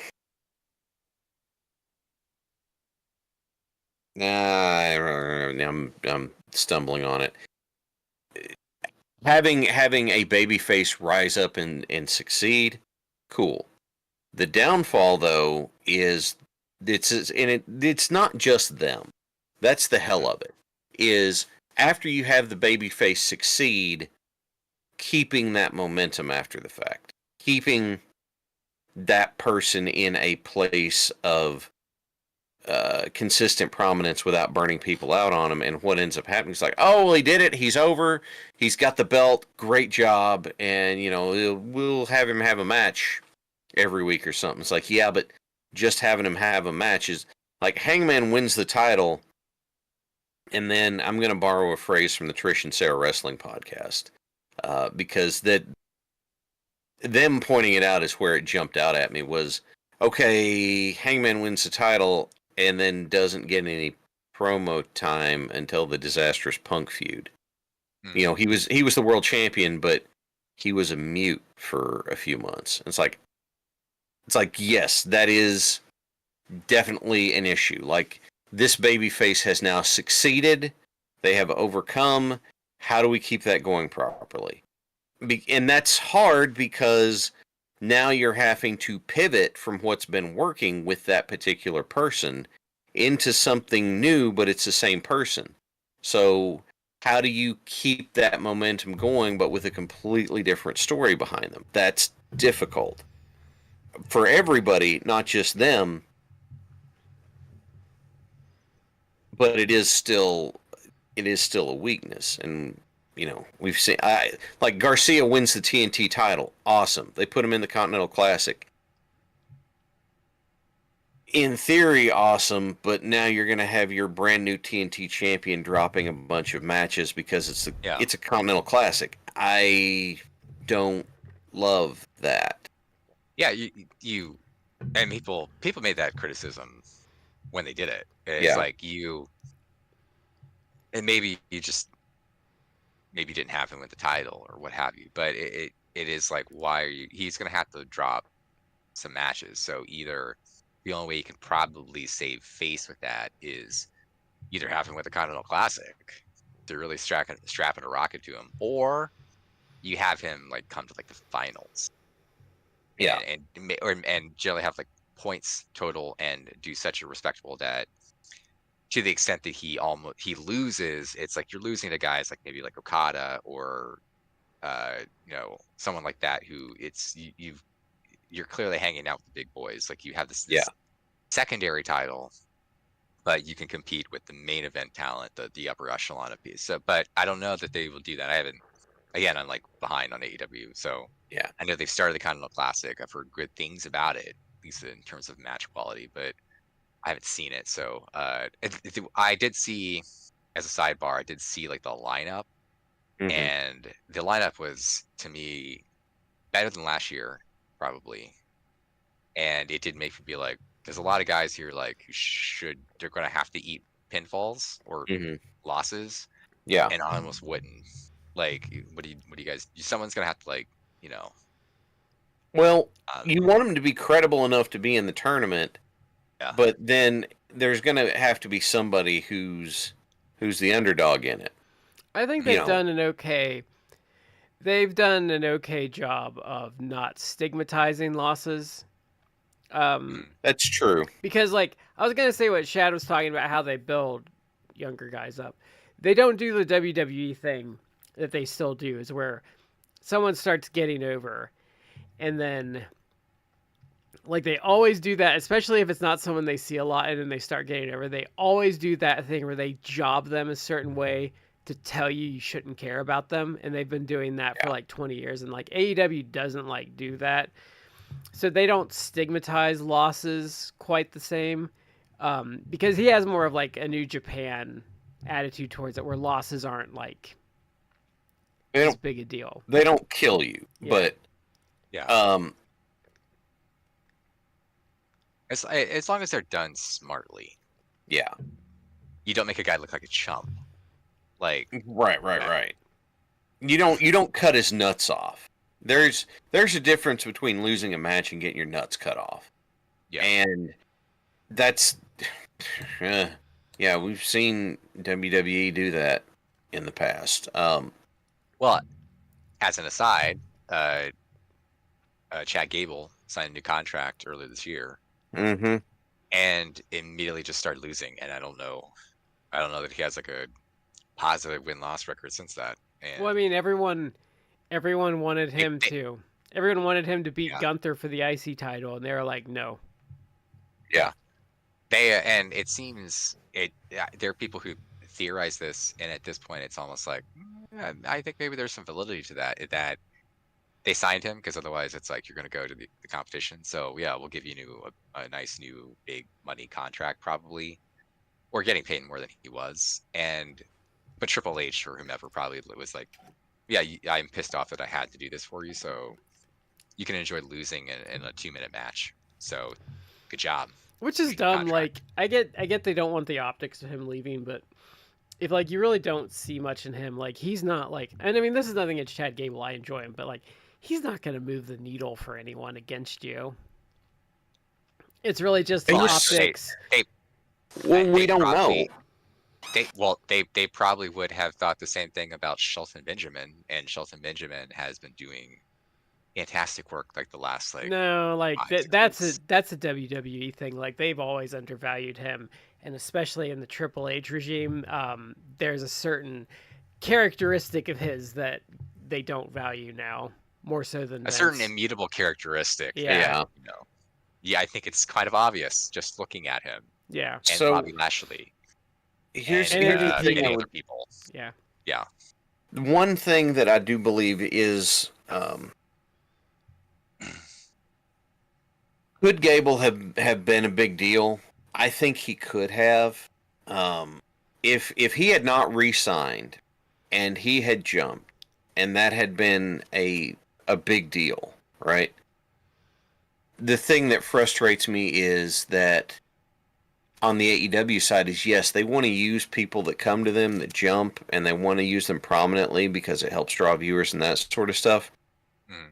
But there needs to come a point where they are straight up just putting over AEW people that they've been building up. Like they've been pretty good about that. Because there's this stupid online contingent that's trying to like do this revisionist history and act like TNA was better, and it's like no, they avoid like TNA for a couple of years was good, but like the era people try and like talk about, like they try and like act like the Bischoff era was good. Like no, it wasn't, and it wasn't profitable. But like what TNA would do is they would bring a WWE person over, and then they would just job like the homegrown talent to them, and usually what AEW does is the WWE person comes in and they typically lose their first or second feud to a homegrown AEW talent. Like I would say 9 times out of 10, unless it's like an extenuating like case. Because like Shelton Benjamin lost to Swerve. I mean, Bobby Lashley didn't, but Shelton did. Well, that was part of the continuing story. Like that's been a back and forth thing. But like what is the long-term payoff for Copeland being there? Like Copeland's there and he's getting to do a retirement run on his terms, and that's great and all, but at the end of it he needs to go out on his back putting somebody over strong. Who is it? Is it Darby? Is it Garcia? Is it, I don't know, Turbo Floyd? I don't know, but he needs to be going out putting somebody over strong. And he probably will. Like he obviously has been injured for a few months now. he'll probably come back, I would imagine, like early 2025, because I think he's back training and everything. But I agree. But what's the highest level that he's reached? Like he won like TNT. the TNT title, but that's about like like you're at that level. You're not he's a guy because of like his background. He's main evented Mania, multi-time world champion at the other company. Like you could be like, now it's going to be John Moxley versus Edge is like main eventing your pay-per-view. It's like you could do that. Would I put the title on him? Like, no, I wouldn't do that. But he could do that. I think for him specifically, like I think he is doing it. As I started the podcast, love of the game. I think he's rekindled like his passion with pro wrestling, so he's enjoying doing stuff and having matches with the younger talent. I think that they also probably either he turns heel or Christian turns face, but I think they'll probably do one more like Edge Christian tag run. What I wouldn't title them, but what I would do with Copeland when he comes back is I would do with him what Hogan did with him, is I would take Copeland, pair him with an up-and-comer that you want to get eyes on, and have him be a mentor to somebody you've got coming up and help make them a bigger deal. Like I think that would be, he got to have his fun singles run, but if he's doing predominant tag stuff, building somebody up, he can still have singles matches now and then with people he just wants to have matches with. That's fine. But what it does is it doesn't do things like, if he came back and they wanted to put a belt on him, then who do you take it off of? Right? So I would not do, I would say it's like, okay, you had your singles run, the way things are right now, let's put you in, I want to put you in this slot with this person because I think it'd be a big benefit, and we can still have you do singles matches. Hopefully the whatever the previous plan for him was is not being put on a shelf just to be pulled back out when he comes back. Yeah, they're bad about that. That's one of the criticisms I have is like they sometimes he's good about adjusting, but sometimes like he has this angle he wants to do and someone gets hurt, and just by hell and high water, even if it's 6 months later and no one cares anymore, like he's just gotta. That is a recurring issue that I think that TK, like from the beginning, he has the issue with, and it's very relevant right now because you are still seeing Adam Cole against MJF, like, and I would hope that they're gonna have a match soon. I would hope that that's the end of it, and they both can move on. Please, dear God, please, like, end it. But and I get it that it's like Adam Cole was out for like a year with his injury. Like he was out for an incredibly long time, longer than probably anyone expected. But looking at the Brochacho storyline and everything like that, I think it's obvious that really the idea was probably to have Cole beat MJF for the title. He got injured, MJF got injured, so they transitioned the title off to Samoa Joe. Fine. I think that was a positive thing because Samoa Joe brought some prestige back to it. Then you had the opportunity to have guys like Swerve and Danielson have it. I think he largely fixed the promotion, but I also think, to go along with what you're saying, I think honestly, the reveal of the devil where they cost him the title and then beat him up, like that was fine to blow off the feud with the two of them for good. Like you didn't need to do a match. You had your climax. You don't always have to. You don't always have to have like your big moment be a match. Like it could have just been that. Yeah. And you could have gone your separate ways. I mean, it could right now be in the essence that it's like you're trying to reestablish Adam Cole, and you don't otherwise, with the Moxley stuff, Death Rider stuff happening, you don't necessarily otherwise have something for MJF to do. So you just blow off the feud between them and then like recalibrate for both of them. But I'm ready for it to end. Like, and I'm not even someone who back in the day hated the Brochacho stuff. There are people that felt it tanked AEW. I think it's a little bit dramatic, but I also see it in the sense that AEW has always been and should always lean into being like, we're the alternative. Like our thing is to present pro wrestling in a kind of like a New Japan or Japanese wrestling way of that. we're presenting more almost like a real sports type of thing that, wink, wink, it's not real, but you're going to present it in the sense that it's like real athletes competing, even if you have some obviously gimmicky stuff like the outrunners and things that are fun, whatever. But like, yeah, I get it. You should try to lean into that, and make that more your style and your signature versus like WWE light. Because a criticism that I think is fair is like, and this was far, far worse than TNA. Like you said, people try to revisionist history, but you can't beat the WWE or even really compete with them by just doing a lighter version of the WWE, because people will be like, why am I watching this? It's derivative. I could just watch the real thing. And they will. And TNA was horrible about that. AEW not, and I don't think that the Prochacho stuff was as bad as some people like online make it out to be, but it did go on for like months, and it's like I can see where it's like, this isn't enough. I don't need like 3 or 4 Brochacho segments a day. Yeah, that's the problem with the Brochacho stuff. Like here's the thing, it was over like crazy. Anybody who says it's not is full of shit. And certainly live crowds loved it. Live crowds loved it. I think the problem is, I didn't like it. I thought it went on too long. But I think the people that are saying that are wrong. Like it didn't, like the company was already down. I think that's why it went on too long and got more attention than it needed. Is it was like one of the only things that was like working with the crowds at the time. The biggest problem with that storyline, like you said, Matt, is that it sucked all the air out of the card. There was too much of it on the card because they're like, oh, well, it's over. We can just put it in another spot. It's like, don't do that.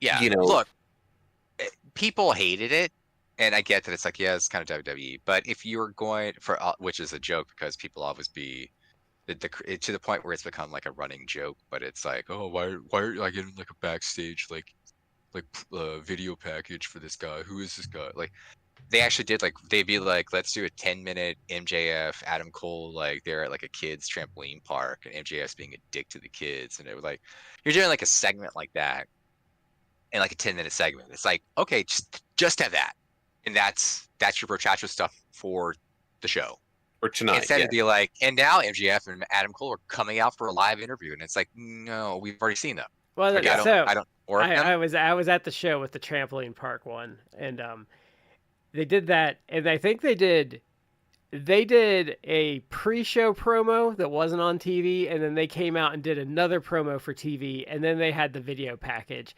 and by the end of it, I was just over it. It sucked all the air out of everything and took up time that you could have been using on other stuff. I'm coming to the conclusion that MJF is an incredibly valuable person to have on the roster, but I feel like that he's someone that you cycle in and out because he's really, really good, but you don't want to overuse him. So I would say that if you do a 2 on, 2 off, 2 months on, 2 months off, and then that way it's like, look, dude, I know you're wanting to do other stuff. I know you're wanting to do movies. Let's do this. We'll have you do this storyline for this long, and then after the storyline's done, you got a block where you can do that sort of stuff. Let's work this out. Let's plan it out now, and that way you can plan your. I would do that as opposed to, because he has some tropes he likes to fall into. He does, and I think that there are fair criticisms to the fact that he over relies on those tropes. Yeah, but he is. I don't think he gets credit for how good of an actual worker he is. He's a fantastic worker. Like last year, he had matches with a wide variety of opponents as champion, and more than held up his side to the point where it's like you need to start having the conversation. He's just a great worker. Well, and he had the hour-long match with Ospreay. Danielson. The Iron Man match that MJF had with Danielson, I think, is probably the best Iron Man match I've watched. Because it was varied. They were trying different stuff. There were elements of the story that continued the entire time, but then there were also changes from well, this isn't working, so I'm going to start doing this now. Like I enjoyed the hell out of that, and Iron Man matches are not historically one of my favorite things. Yeah. I think MJF is really, really here. The biggest complaint that I have about the Brochacho storyline is that MJF should have dropped those Ring of Honor tag titles to the Righteous. Yeah, Like, that was bad. Yeah. Stop think- winning matches in handicap matches. Like, I think that's come on. problem might be that I think he might just work better as like the secondary storyline in a promotion and not the top storyline. Like maybe he would exist better in like the MJF verse. Like kind of like I think maybe some of the issue was like he works as like a secondary story, but like just as like the world champion. Like it didn't work for I think it would have worked for like a 6-month reign. I think the year-long reign like hurt his reign too. I don't like having your heavyweight champion be in a secondary storyline. I don't enjoy that. And that was something that happened like the second half of Hangman's title reign. Is, oh, we're doing this story over here. And it's like, oh, by the way, Hangman's a champion. He's having a match. And I'm like, come on, don't do this. I think it's okay short term. Sometimes it's going to happen. Like, it's just going to Yeah, short term it's fine, or something special. Like if it's like let's say he's not the champion, but it's like, oh, it's Danielson's like retirement match. It's like, okay, like something like that. Or something just caught or something just like caught fire, like the Swerve Page thing. Like they took some wind from like Joe's reign, but like sometimes that stuff just happens, and like just if that happens, I think don't panic, move the title over to one of those guys so it's the top program. Just run it as the top program. The world champion's going to be there when you get back. Now, if you do that for like a year straight, maybe you need to put the belt on someone that you're willing to main event with. But like I said, for like 2 or 3 months, if like something catches on fire and it doesn't involve your world champion, just go with it. Like you don't need to move the belt around if that's not in your plan. I know that I have heard some people whose opinion I generally respect kind of bitch about. There's a back and forth between who the heavyweight title's on, and having people who are predominantly from another country holding it not being a great idea. I don't think that Joe having the reign that he had was a problem, because Joe's reign was not long. It was basically a transitional reign, but it was also a nice reset. Because we just came out of the long MJF reign, which had kind of its own character and flavor to it. By Joe holding the title, it was a very different flavor and outlook, and I thought it was a good reset. Like I don't, disregarding the fact that I've been a Joe mark for 20 years, I don't think that one would qualify. I think I'm also not picking on the other person off the top of my head that would qualify as that being an issue, but I think where Joe was a good reign was Joe made it feel like AEW again for me. Mm-hmm. Yeah. Like it felt like they got things on track. They like realized like, maybe we have gotten a little too into the WWE side of things. Like it feels like, and I think that's where like they got some of the, and I'm going to lay some of this on his feet because we know some of it's on his feet. Like that's where they kind of purged the last of like the CM Punkisms out, and they brought back like the rankings and stuff like that. But like Joe, I feel like made it feel like AEW again. And like I don't, 2024 hasn't been like amazing for them, but it was way better than 2023, and it at least feels like AEW again. Whereas I feel like there was about an 18-month period where it didn't feel like AEW to me anymore. Yeah. I think that the booking has been better. That doesn't mean that it's perfect. People like to take absolutes where it's like, you could say like, is the booking better? Yeah, the booking in 2024 has been better. That doesn't mean that the booking has been perfectly fine. No, it's not been perfect, but like I said, I would give this year, I would give this year on a scale of 1 to 10, 5 being like your bog standard average year. I would give this year like a 6.5. So above average, not amazing. And then like last year I'd say it would have been like about a 4.5 or a 5. 2022, like I said, was a weird year for me because like the first half of the year was like a 9, and then the second half of the year was like a 3. 2021, I would say would be like about a 9. I'd give that about a 9. 2020, I'd give about a 7.5, and the first year I'd give like a 6 too. I don't think the first year you can really put a ranking on just because Yeah. there was so much new stuff happening that. Yeah. This does feed into another criticism that I do have. Is I think it would be fair to say that there is kind of an over reliance in their booking on a few certain people. They have a tendency to lean into a few certain people when maybe they don't need to, and the hallmark for that for me is going to be MJF. Like, understand, I think MJF is great.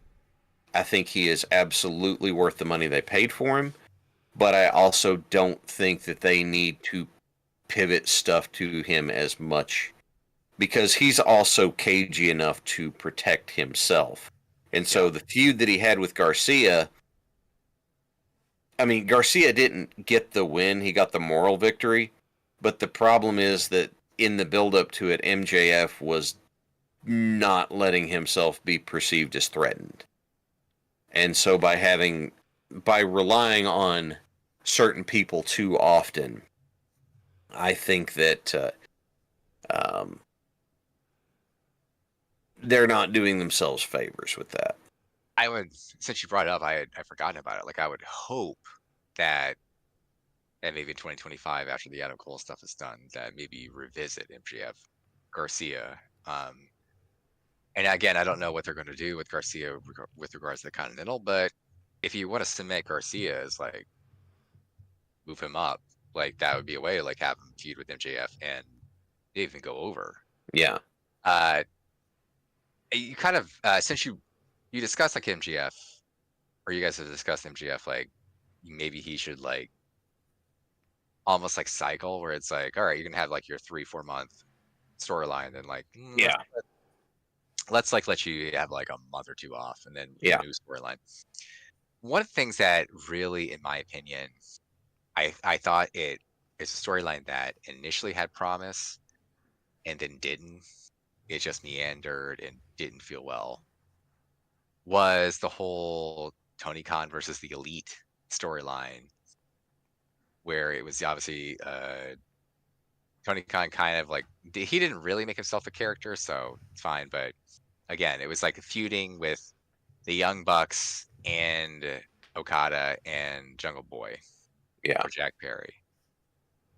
But it, to me, like was hurt because it was so inconsistent, and people didn't show up every week. And this is one of, again, I kind of mentioned it, but it's like if you're going to do an angle or big angle, then maybe every week. I mean, Death Riders are on every week, like as they should be. Like, and you can argue, I guess the flip side is that some people be like, oh, more Death Riders. Like, you need, it is a balance. It's like maybe you have one segment.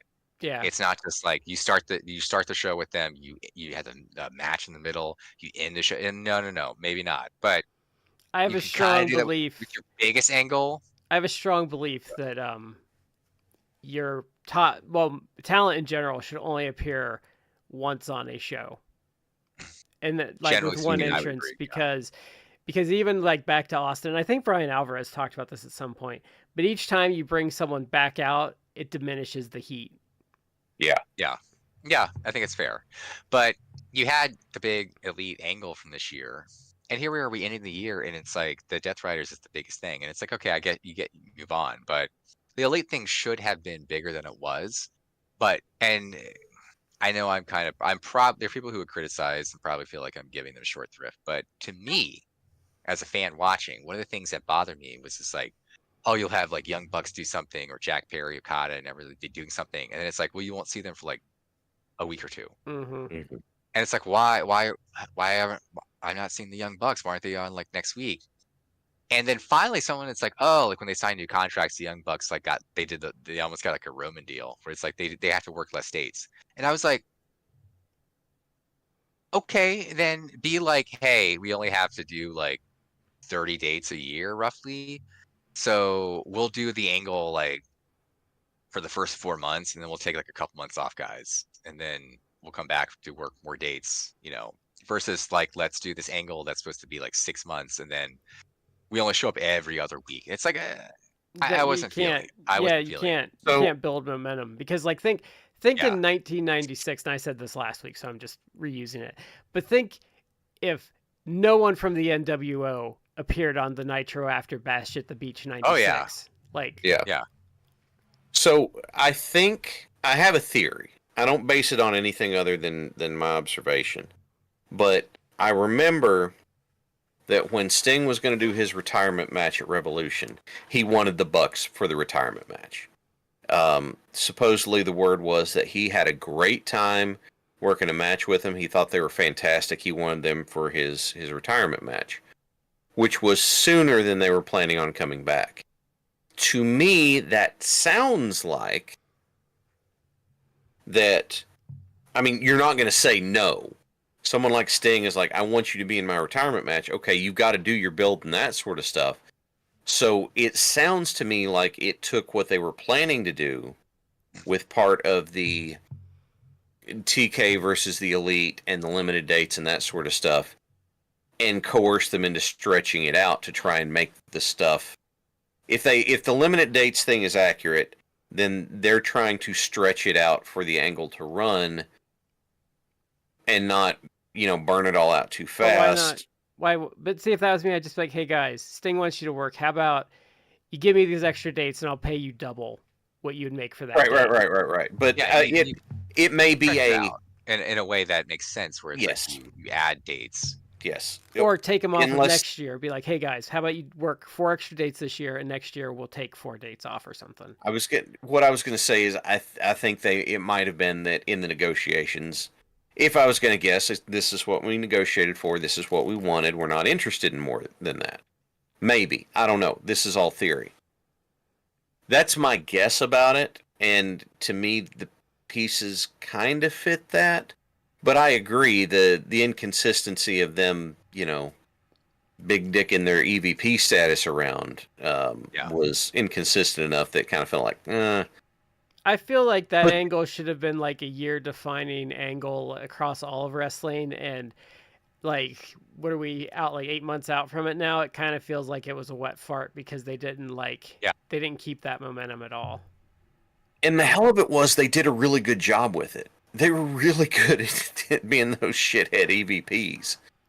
Yeah, it's kind of like how in 2023, like, Sammy turning on the Bloodline should have been like a year-defining angle, and they just kind of didn't capitalize on it, and they did the angle kind of bad. And I say that one's different because, I mean, Sammy turning on the Bloodline and all that, they killed that one dead. Yeah. They absolutely murdered that one because they were like, no, it's going to be Roman versus Cody at Mania. And then they killed that too. Yeah. So in hindsight, it's like, wow, you killed this gigantic hot angle for no reason. Like, the reason you had for it didn't happen. So it's rumor and innuendo.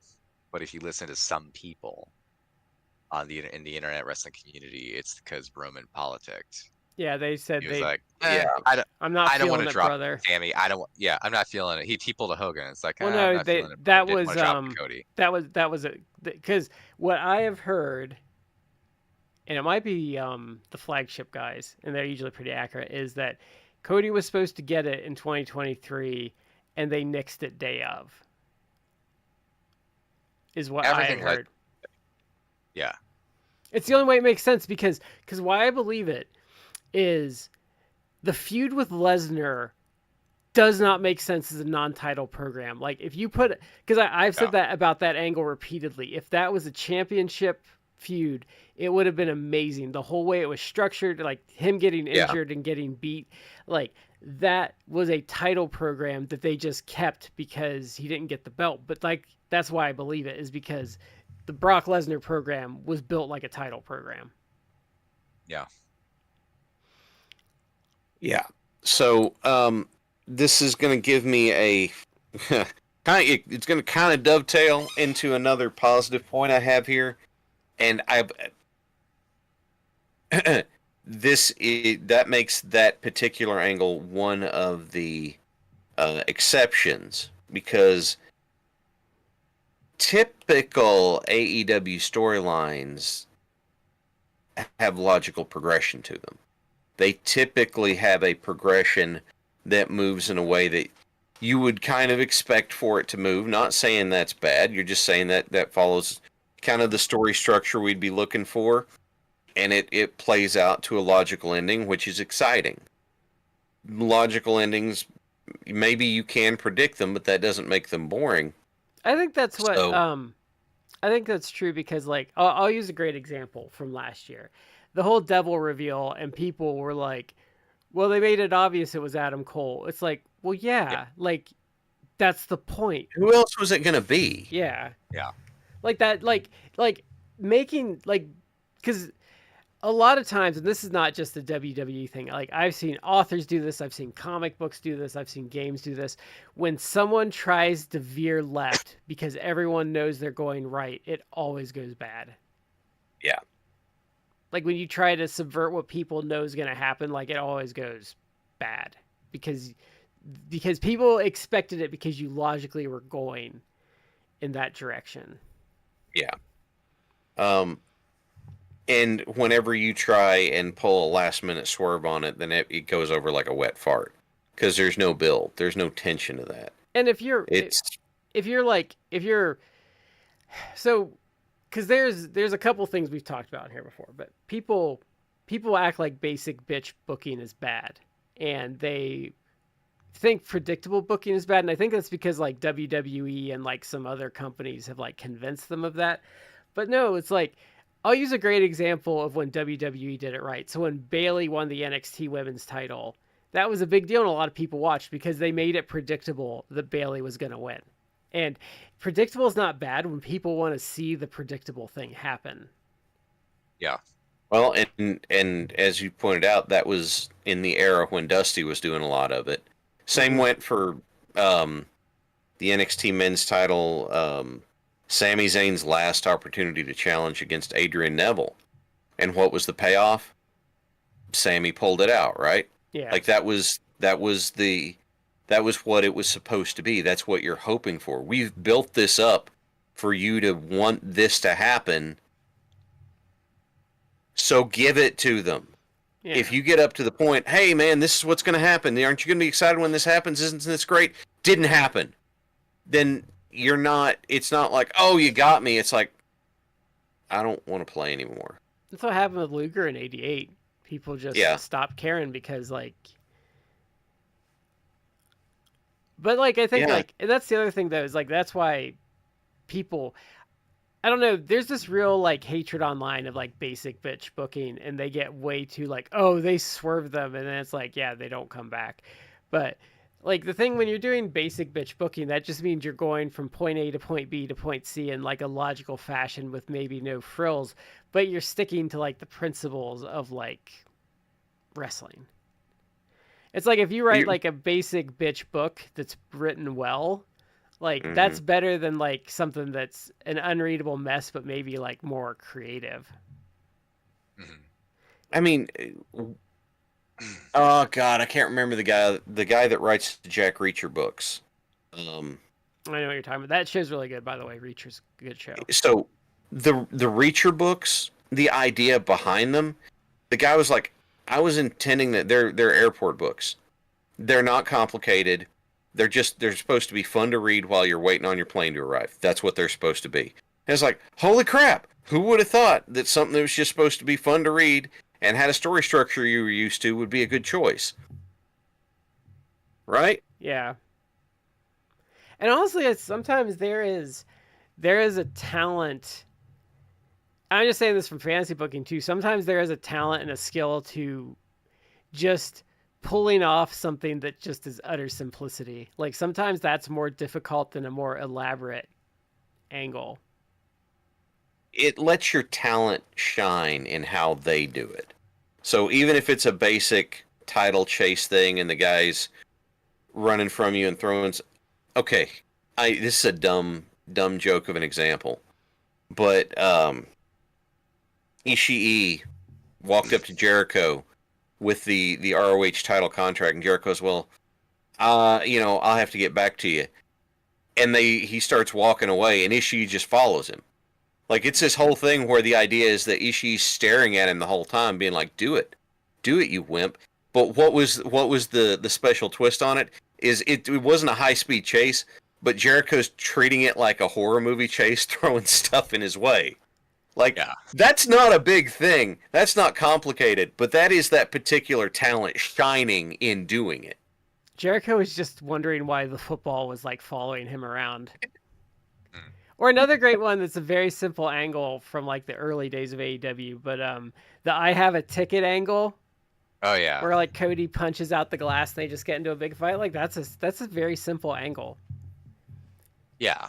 Even the NWO angle is like simple. Mm-hmm. Yeah. The I have a ticket one I liked because it subverted some tropes. Where it's like, you can't come up here. Like I'm in like the VIP box. And Cody was like, no, I'm just gonna come up there and kick your ass. And he just starts leaves and goes and do it. And it's like, no. And it's like, yeah, that's exactly what the face like should do. It's like, no, this is like a distance that's not gonna stop us. You're in the building. I'm gonna go kick your ass. There's not an invisible line here. Yeah, yeah. The only time I've seen the invisible line as a gimmick I was okay with was Bischoff having the restraining order against the Giant. Yeah. And so it's like, okay, that makes sense. But Matt, you bring up the last positive point I had written down was one of the things I like in AEW is the baby faces aren't stupid as a rule. Like, they have friends. Their friends help them out. Hey, it's they. Oh, you mean it's not just like lets the babyface get beaten down for 10 minutes by a group of heels, and then after 10 minutes, it's like, oh, the face's friends like come out maybe. That's kind of one of the things. They act like cowards. That's kind of one of the things I liked when they kind of briefly turned MJF face at the end of his title reign, is no one would help him. Yeah, yeah. He had caused so much bad blood that nobody would come to his aid, and that's. I mean, that's logical. Because wrestling's real bad about that. Because like when Flair turned face in like '89, like no one like called him out on it except Luger, who was a heel. Yeah, yeah. And I think there should like, that's one of the things I like about Memphis. Like, if like Dundee and Lawler happen to both be faces, they're like, well, like we have to work together. I still don't like you, but I guess we'll make this work. Like I just think like. You need that kind of back and forth and that like the skepticism. Like there's a great lucha picture and match. It's like when Negro Casas had like gone Technico and he was working with like Blue Panther and they're like coming out for this match and like Negro Casas is doing like the Technico, like, yay, I'm happy to be here. And like Blue Panther's kind of like side-eyeing him is like, I know I'm working with you, but you better not fuck me over, is like the whole look he's like giving him. Yeah, yeah. But I laughed so hard. This is when we did like Great American Bash 96, I think, where Sting was teaming with Flair and he tags Flair in and Flair just instantly turns on him and Sting. Oh yeah. And Sting's just kind of like, ugh. God, again. Yeah, but I like that. I think they do the relationship thing really well. I think and that makes if someone turns on somebody else, that makes it a bigger deal too. Yeah, so I do think that they struggle sometimes though is there is a lack of attention to detail sometimes is where I think they can go a little wrong. Hang on. What were you going to say, Matt? Just as an aside, it kind of goes to the whole like smart faces or progression or the baby faces have friends, but I actually am captivated. Really at this point it's years long character arc of sorts, but in recent time, obviously and by that I mean like the last like couple months, but the arc of Orange Cassidy, where he when he started the company, it's like the lazy like whatever like joke character, and then joke character, and then finally it's like, all right, I'm gonna actually try in my matches and becoming like he's obviously a world class like worker. Mhm. But now he transitioned recently, and it's like you had like Death Mox and Death Riders have you've legit like crippled or hurt my friends. Like, but the recent after a Dynamite where Chuck Taylor gets injured, which I think is obviously to write him off because He's done. he's going to have surgery on. Yeah, he potentially is done forever. But he is going to have surgery on his foot because he has necrosis of like the ankle or something like that. Yeah. It was a real he fluke injury he got too. Yeah, he potentially will never come back, but he's going to have surgery. And it's like you should have surgery, even if you will never come back to the wrestling ring. Like you should have surgery so you have a good quality of life when does you're he like, have the Bo 60. Jackson injury by chance? I think that it's that he has a piece of bone that went into the ankle and necrotized, into the cartilage and necrotized. I think he said that he's got like maybe a 10% chance of being able to come back if the surgery works.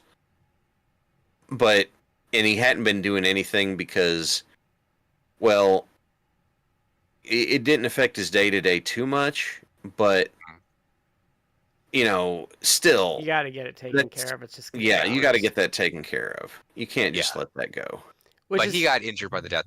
Go ahead. I was gonna say, which fun fact, the Bo Jackson injury that ended his football career early. He still played baseball, but just 10 years later, someone was able to come back from that injury.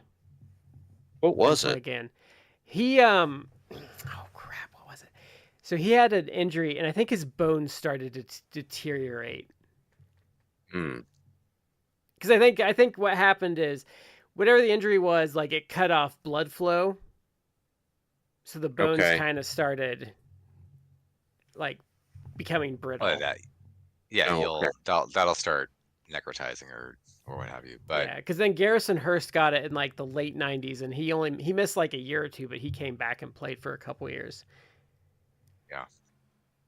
But to go back to Orange Cassidy really quickly, like he obviously started as a joke character, but in the storyline that they've been doing recently, like Chuck Taylor gets injured, and you just see him like he's in the ring like real distraught, and then he jumps up and pushes like Daniel Garcia and is like angrily talking to him, like blaming him almost for what the Death Riders are doing, or feeling that you've like you helped contribute to this because you're like antagonized, and it's just a fascinating like turn of the character where now you're seeing not even like a serious Orange Cassidy, but like an angry Orange Cassidy, like someone who actually is passionate and cares about what's happening. But like I do appreciate that about AEW. I think so. There is a recent criticism leveled by, of course, none other than Dave Meltzer, that part of the reason why AEW is hot, it's a cold promotion. Like they're not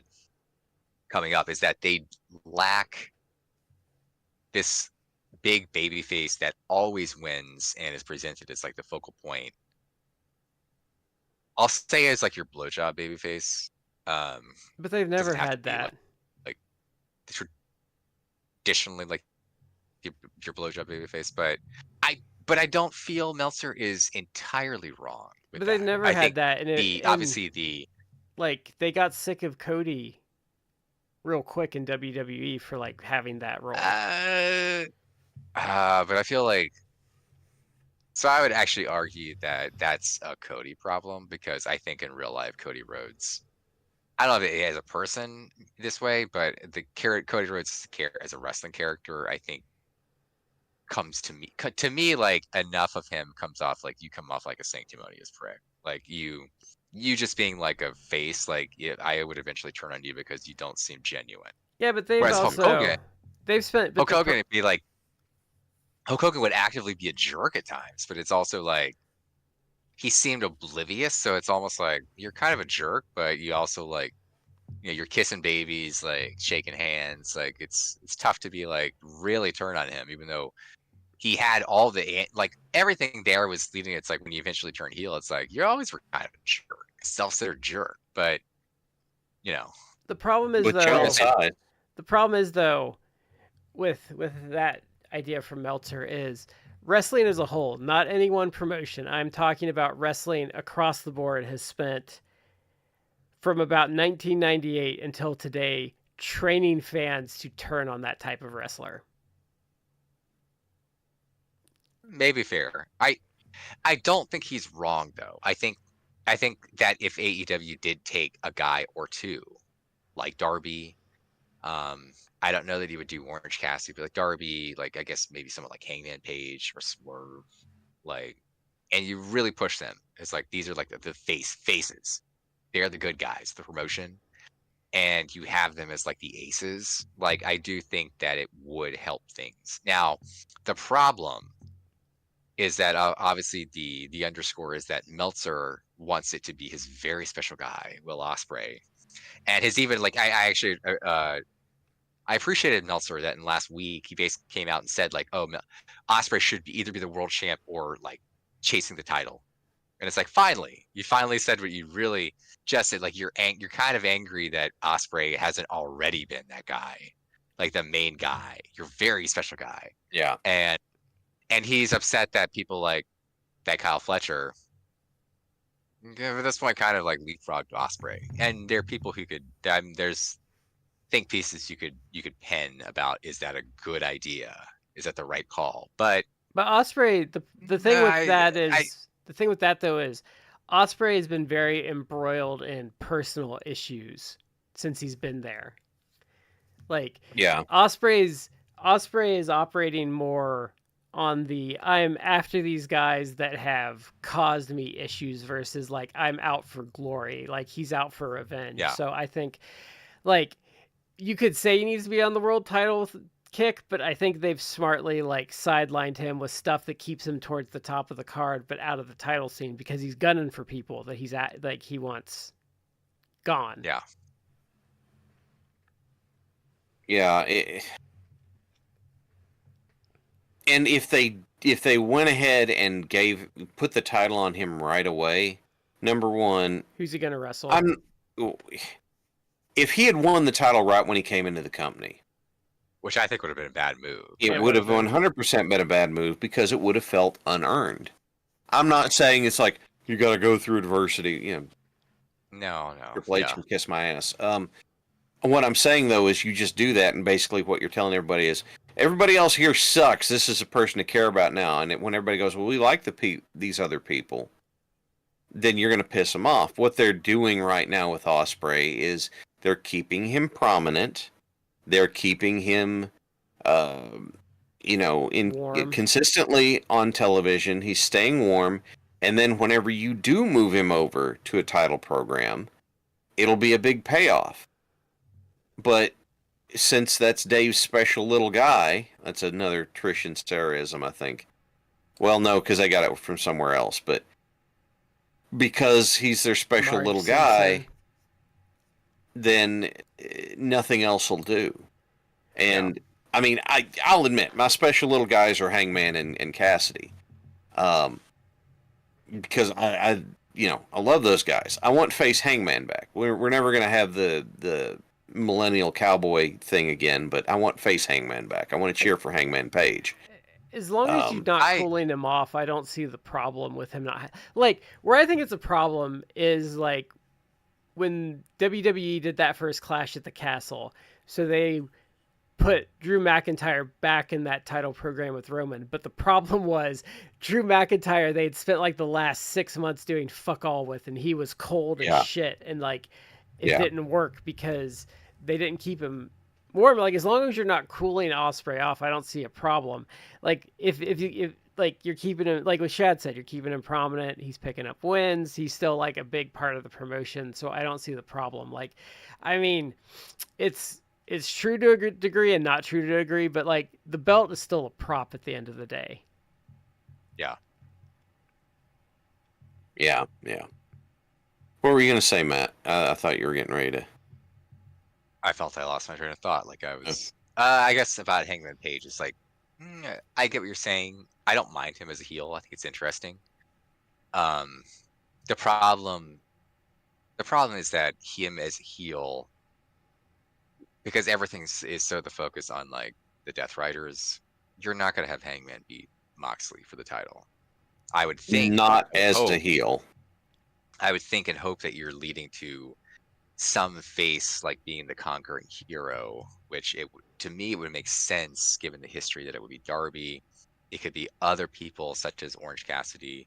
I suppose in some way you could make it like Osprey. I don't think that's ideal, but you could have that. But because Moxley is like such like the force there that it's like you're not gonna have another heel win the title. So yeah,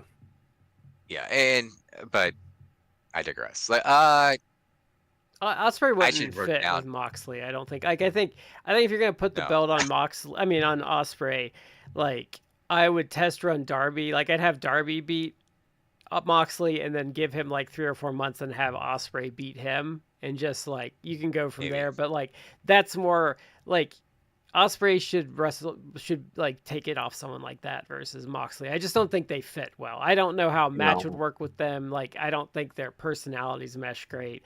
Like it's just not a feud I think would work. It is not going to work in the current landscape. And like here's the other thing that gets me in this moment. And this is again special little guy stuff. But if Hangman is supposed to be this unhinged, dangerous heel, when is he going to pick up a big sanctioned win against a big opponent? Because the Swerve thing was a lights out, so it doesn't count. Jay White beat him. And the other stuff he's been doing has not been, it's been kind of fill-ins, beating up Jarrett and stuff like that. And it's like, what are we? It's from when I fantasy book. It's I call it holding pattern booking. Yeah, which is just I don't have anything for you to do right now, but I need to use you. I need to keep you kind of somewhere, so I'm gonna like give you some side stuff to do that you're gonna win, and keep you relevant, but like. I don't have anything to. You're just waiting until I have something to do. But if he's going to be this big, badass, scary heel, then and again, this is special little guyism. Like, I understand. You're wanting to elevate Jay White. You're wanting to make that more of a thing. Heel Hangman needs a big sanctioned win over a name. I think unless the story is that actually him being this crazy revenge-driven heel is making him less than what he was. I think but we're not getting that story right now. I think the problem with him as a heel is they're just too stacked at heel right now. And I think and they made a really good angle out of it. I've been pleasantly surprised with Shelton Benjamin and Bobby Lashley in AEW because I didn't really want them to come in. But I also think those guys falling into their lap kind of hurt Paige a bit. Yeah, because, they're new guys you're bringing in you need to do something with. So they need to have prominent wins. But now you've got these two big heels. It's like, man, I do not like the idea. Like, let's just say that something happened tomorrow and Walter's contract blew up. Would people be saying sign him? Sure, 100%. I would still kind of be like, because you have all of these guys who have been in the company and loyal with you and that sort of stuff, that now you are going to backburn because of this, and I don't like that. I think it depends sometimes, though, because sometimes that is true, but sometimes, like, if someone lands in your lap, like, you got to take the hot hand sometimes. Okay, I need to rephrase it. In principle, I do not like it. I say wrestling has a 9 out of 10 rule because 9 out of time something will apply unless it's the 10th time and it doesn't. But I don't like that in principle. So, but you're right. The heel side's too stacked. Hurt Syndicate. Hangman, Christian Cage and Patriarchy, and the Death Riders, all of those. It's like, and who are the big faces? There's the Conglomeration and Swerve,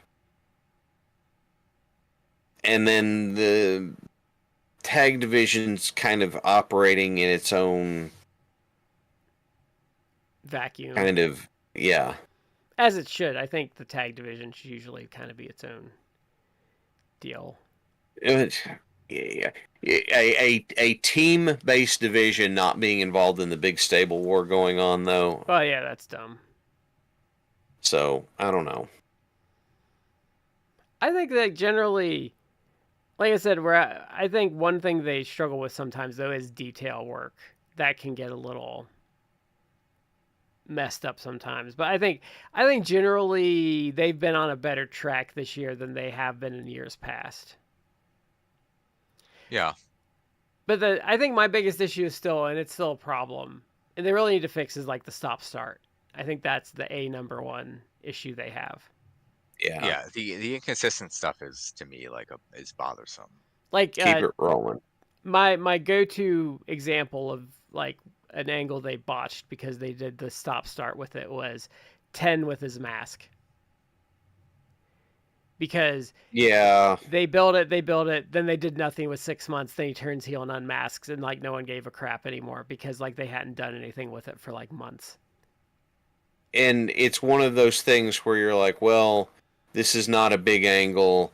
If something's got to get cut, then what's going to... But it's like, don't start teasing something unless you're going to follow it through. And you might say to yourself too, like, well, this isn't a big angle, so that can kind of take a backseat. But the problem is, yes, it's not a big angle, but you start botching those lower card angles, that still erodes the audience faith in you to like execute. I'm still at a point where I'm willing to give AEW the benefit of the doubt, because more often than not, they have done stuff I'm happy with. But that doesn't mean they're perfect. I usually think they'll get it right in the end. It's just how long they're going to go afield before they get it right in the end. So, yeah. And when Kenny comes back, then I think they absolutely need to have him be in a very prominent place. I don't know. It's going to depend on what shape he's in, though, too, unfortunately. There has been discussion, because and this is kind of tied in with like Meltzer, in his argument that they need like the big face, whatever. But there are people who've argued, why hasn't Kenny Omega gotten essentially like the Roman Reigns treatment, where it's like he's presented as like, you know, the star upon stars and everything. And we talked earlier, and I talked earlier about, it's like, don't make everything WWE light.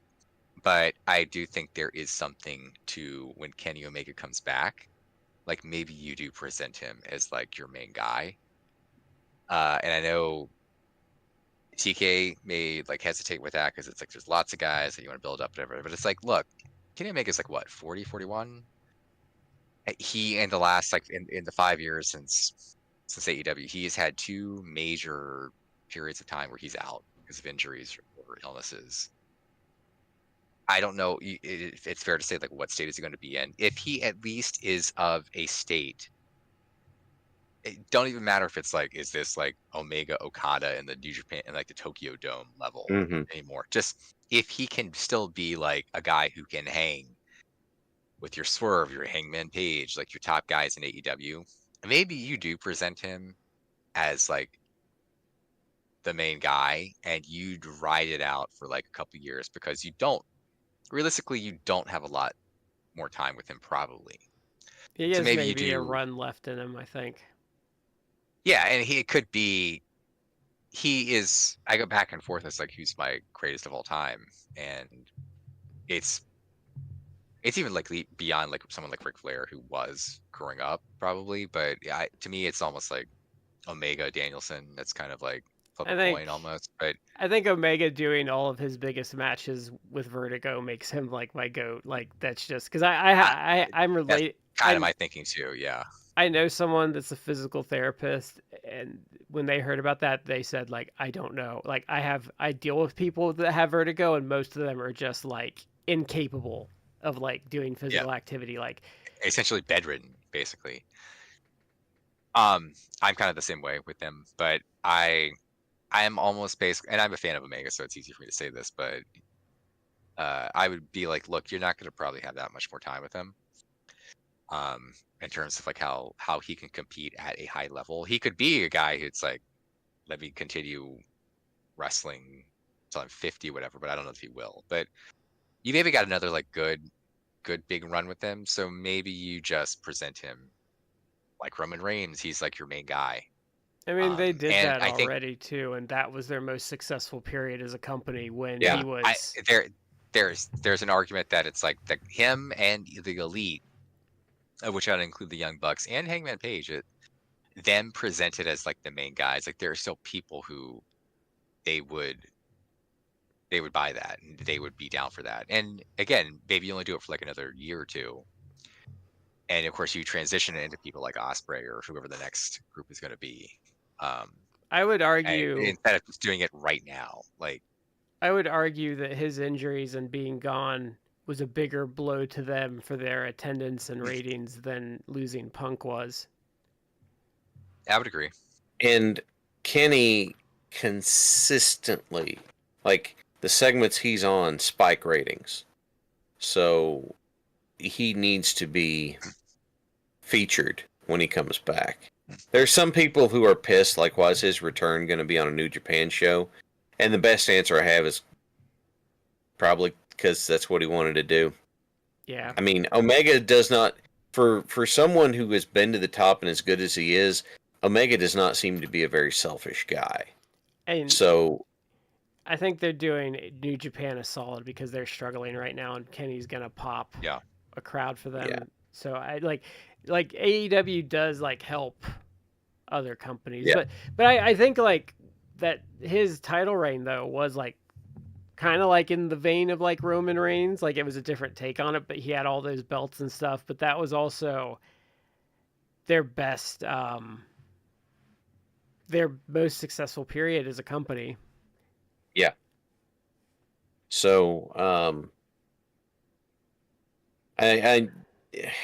yeah, and from just watching some stuff of his just earlier today, I cultivated even more of an appreciation for how good he is. So, I still sit on the Danielson side because I prefer Danielson stuff, but I appreciate Omega a lot. I think Danielson would be up there. Flair and Funk are still up there for me. AJ has an argument, but like I think with Omega and Danielson has the same argument. But like I've just seen Omega take like guys like Laredo Kid and have amazing matches with them when they don't have amazing matches. Or really where he gets a lot of credit from me is like the Rich Swann match I talk about all the time, where like Rich Swann was just blown up and he just willed him through like another 12 minutes and it was still good. Yeah. Like, cause I'm not a worker, but I imagine like there are a few people in the wrestling world that could will you through being that blown up. When you hit that point of being blown up in any physical activity, you need time to bounce back from it, and that's not typically time you get in a wrestling ring.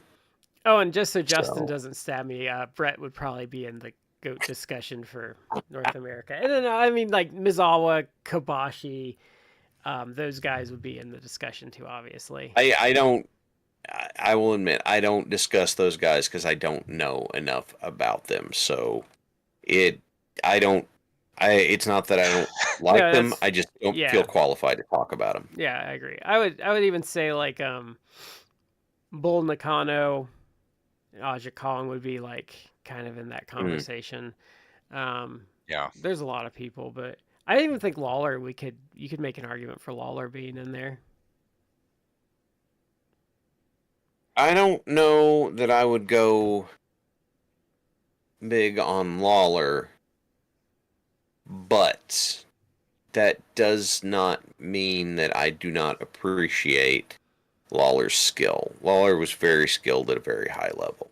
there's things Lawler does that I've never seen like a lot of other guys do. Like I think Shad coined this term with Lawler, but his economy of movement is something that like I don't think I've seen a lot of wrestlers do.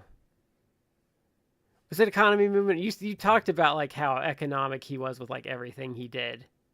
Oh, yeah, his economy, because Lawler does not do anything extraneous. Everything he does counts for something. So here, just as an example, I know one of Danielson's big spots was guys in the corner. He runs to the other corner and does a big running drop kick. He runs to the corner. He does the other bigger. He runs to the corner. Whereas, and now I'm going to postulate, if Lawler was going to do something like that, you're in the corner and he's wanting to run you over with repetitive stuff. He's not running all the way across the ring for it. He might take a couple steps out, come back in on you. Take a couple steps out, come back in on you. Why? Because he's not. You're still getting the build up of him coming in the repeated shots, but he's not going to burn going all the way over there for it. Could I postulate what I think he would do in that situation? What's that? Okay, so he would punch you in the corner a couple times. He'd walk to the middle of the ring. He'd make the big motion and drop the strap and go back in and lay in some bigger punches on you in the corner. Something like that, yeah. Something something very economic, something that works with something he's built up really well. Yeah. And would get the same impact. I had a spot where what I liked to do was I wanted to have the repeated thing in a unique corner spot. So what I did is I'd grab the guy by the back of the neck and whip him into the turnbuckle, but I'd still hold on to his left wrist, and then I'd just pivot and circle him around and do it again, and I'd do a sequence of 3 of those. Why? I don't have to do a big thing, but it was unique, and everybody's like, oh, don't hit your head on the turnbuckle, and it just... Or Dusty doing where he'd like do like the spin his hands and then do like the big bionic elbow, like with the extra emphasis. Yeah. In my head, I call stuff like that a radiator because it builds heat. So Dusty doesn't have to go all over the place, but he shucks and jives and winds it up and then does it. And you're like, oh, okay, there's enough time for you to have anticipation for it. Dusty's such a cheat code though, because that's why when people... well, we've talked about that because like when we joke about work the arm or work the leg, and I'm like, yeah, like Dusty could do that, but like Dusty could sit in the ring and read the phone book and he'd make it interesting. Yeah. This right here, that is Aaron A. Aronson. Yeah, buddy. And I'm gonna guess this is his brother. This is Brian A. Aronson, daddy. What do you think about them Aaronsons? Something like that. But like, I mean, and I think newer fans that maybe haven't seen like a lot of Dusty stuff, especially like in the 80s, like he's got stupid charisma. Like, so does Flair, honestly. Like, some of the stuff we've seen Flair do. Like, when people talk about him being repetitive or try and like run him down and say he wasn't that good, it's like, no. Like, I've seen him have a 10-minute match with some nobody on TV and it's amazing. Like, no, Flair was like the real deal. Like, he's a bad person, but like if you're trying to say he's repetitive or whatever, no. Like, I've just seen even when people say like, no, watch the Sting match, watch the Sting draw, like. Mm-hmm. Yeah, it is for me someone being on that best of all time involves the fact that it's the in-ring is half of it. The pulling the crowd into it is the other half. And I thought, I still do. I think Danielson's excellent at doing both of those things. So Danielson's underrated for his charisma too, I think, in general. Mm-hmm. Yeah. I think that's about going to cap us off, isn't it, guys? Yeah, I would say so. All right. So I think we have one more episode before Christmas comes. Yes. Okay, so we're probably going to we usually don't do shows the 2 weeks, so there probably won't be live streams Christmas week or New Year's week. So we'll be back. We'll do something next week. I haven't decided yet. Maybe we'll cap it off with the USWA or something like that. But we won't be there the next 2 weeks. I might pop on and do like a stream of like, I don't know, a video game or something. Just we'll be here on the 17th, and then on the 24th and the 31st, you're not gonna have us. Yeah. So yeah. just putting dates to it. Yeah, like, so unfortunately, you know, what we used to just double record, but you can't do that with a live stream. So yeah. So thank you as always. True. Oh, sorry, Shad. Didn't mean to. No. Okay. Don't worry about it. So thank you as always. Always appreciate the people that stop by and say hello. This has been the 4Corners podcast. We've been in 3 corners, and you've been in the 4th because the creepy bear doesn't count. So thank you for watching as always, and we will catch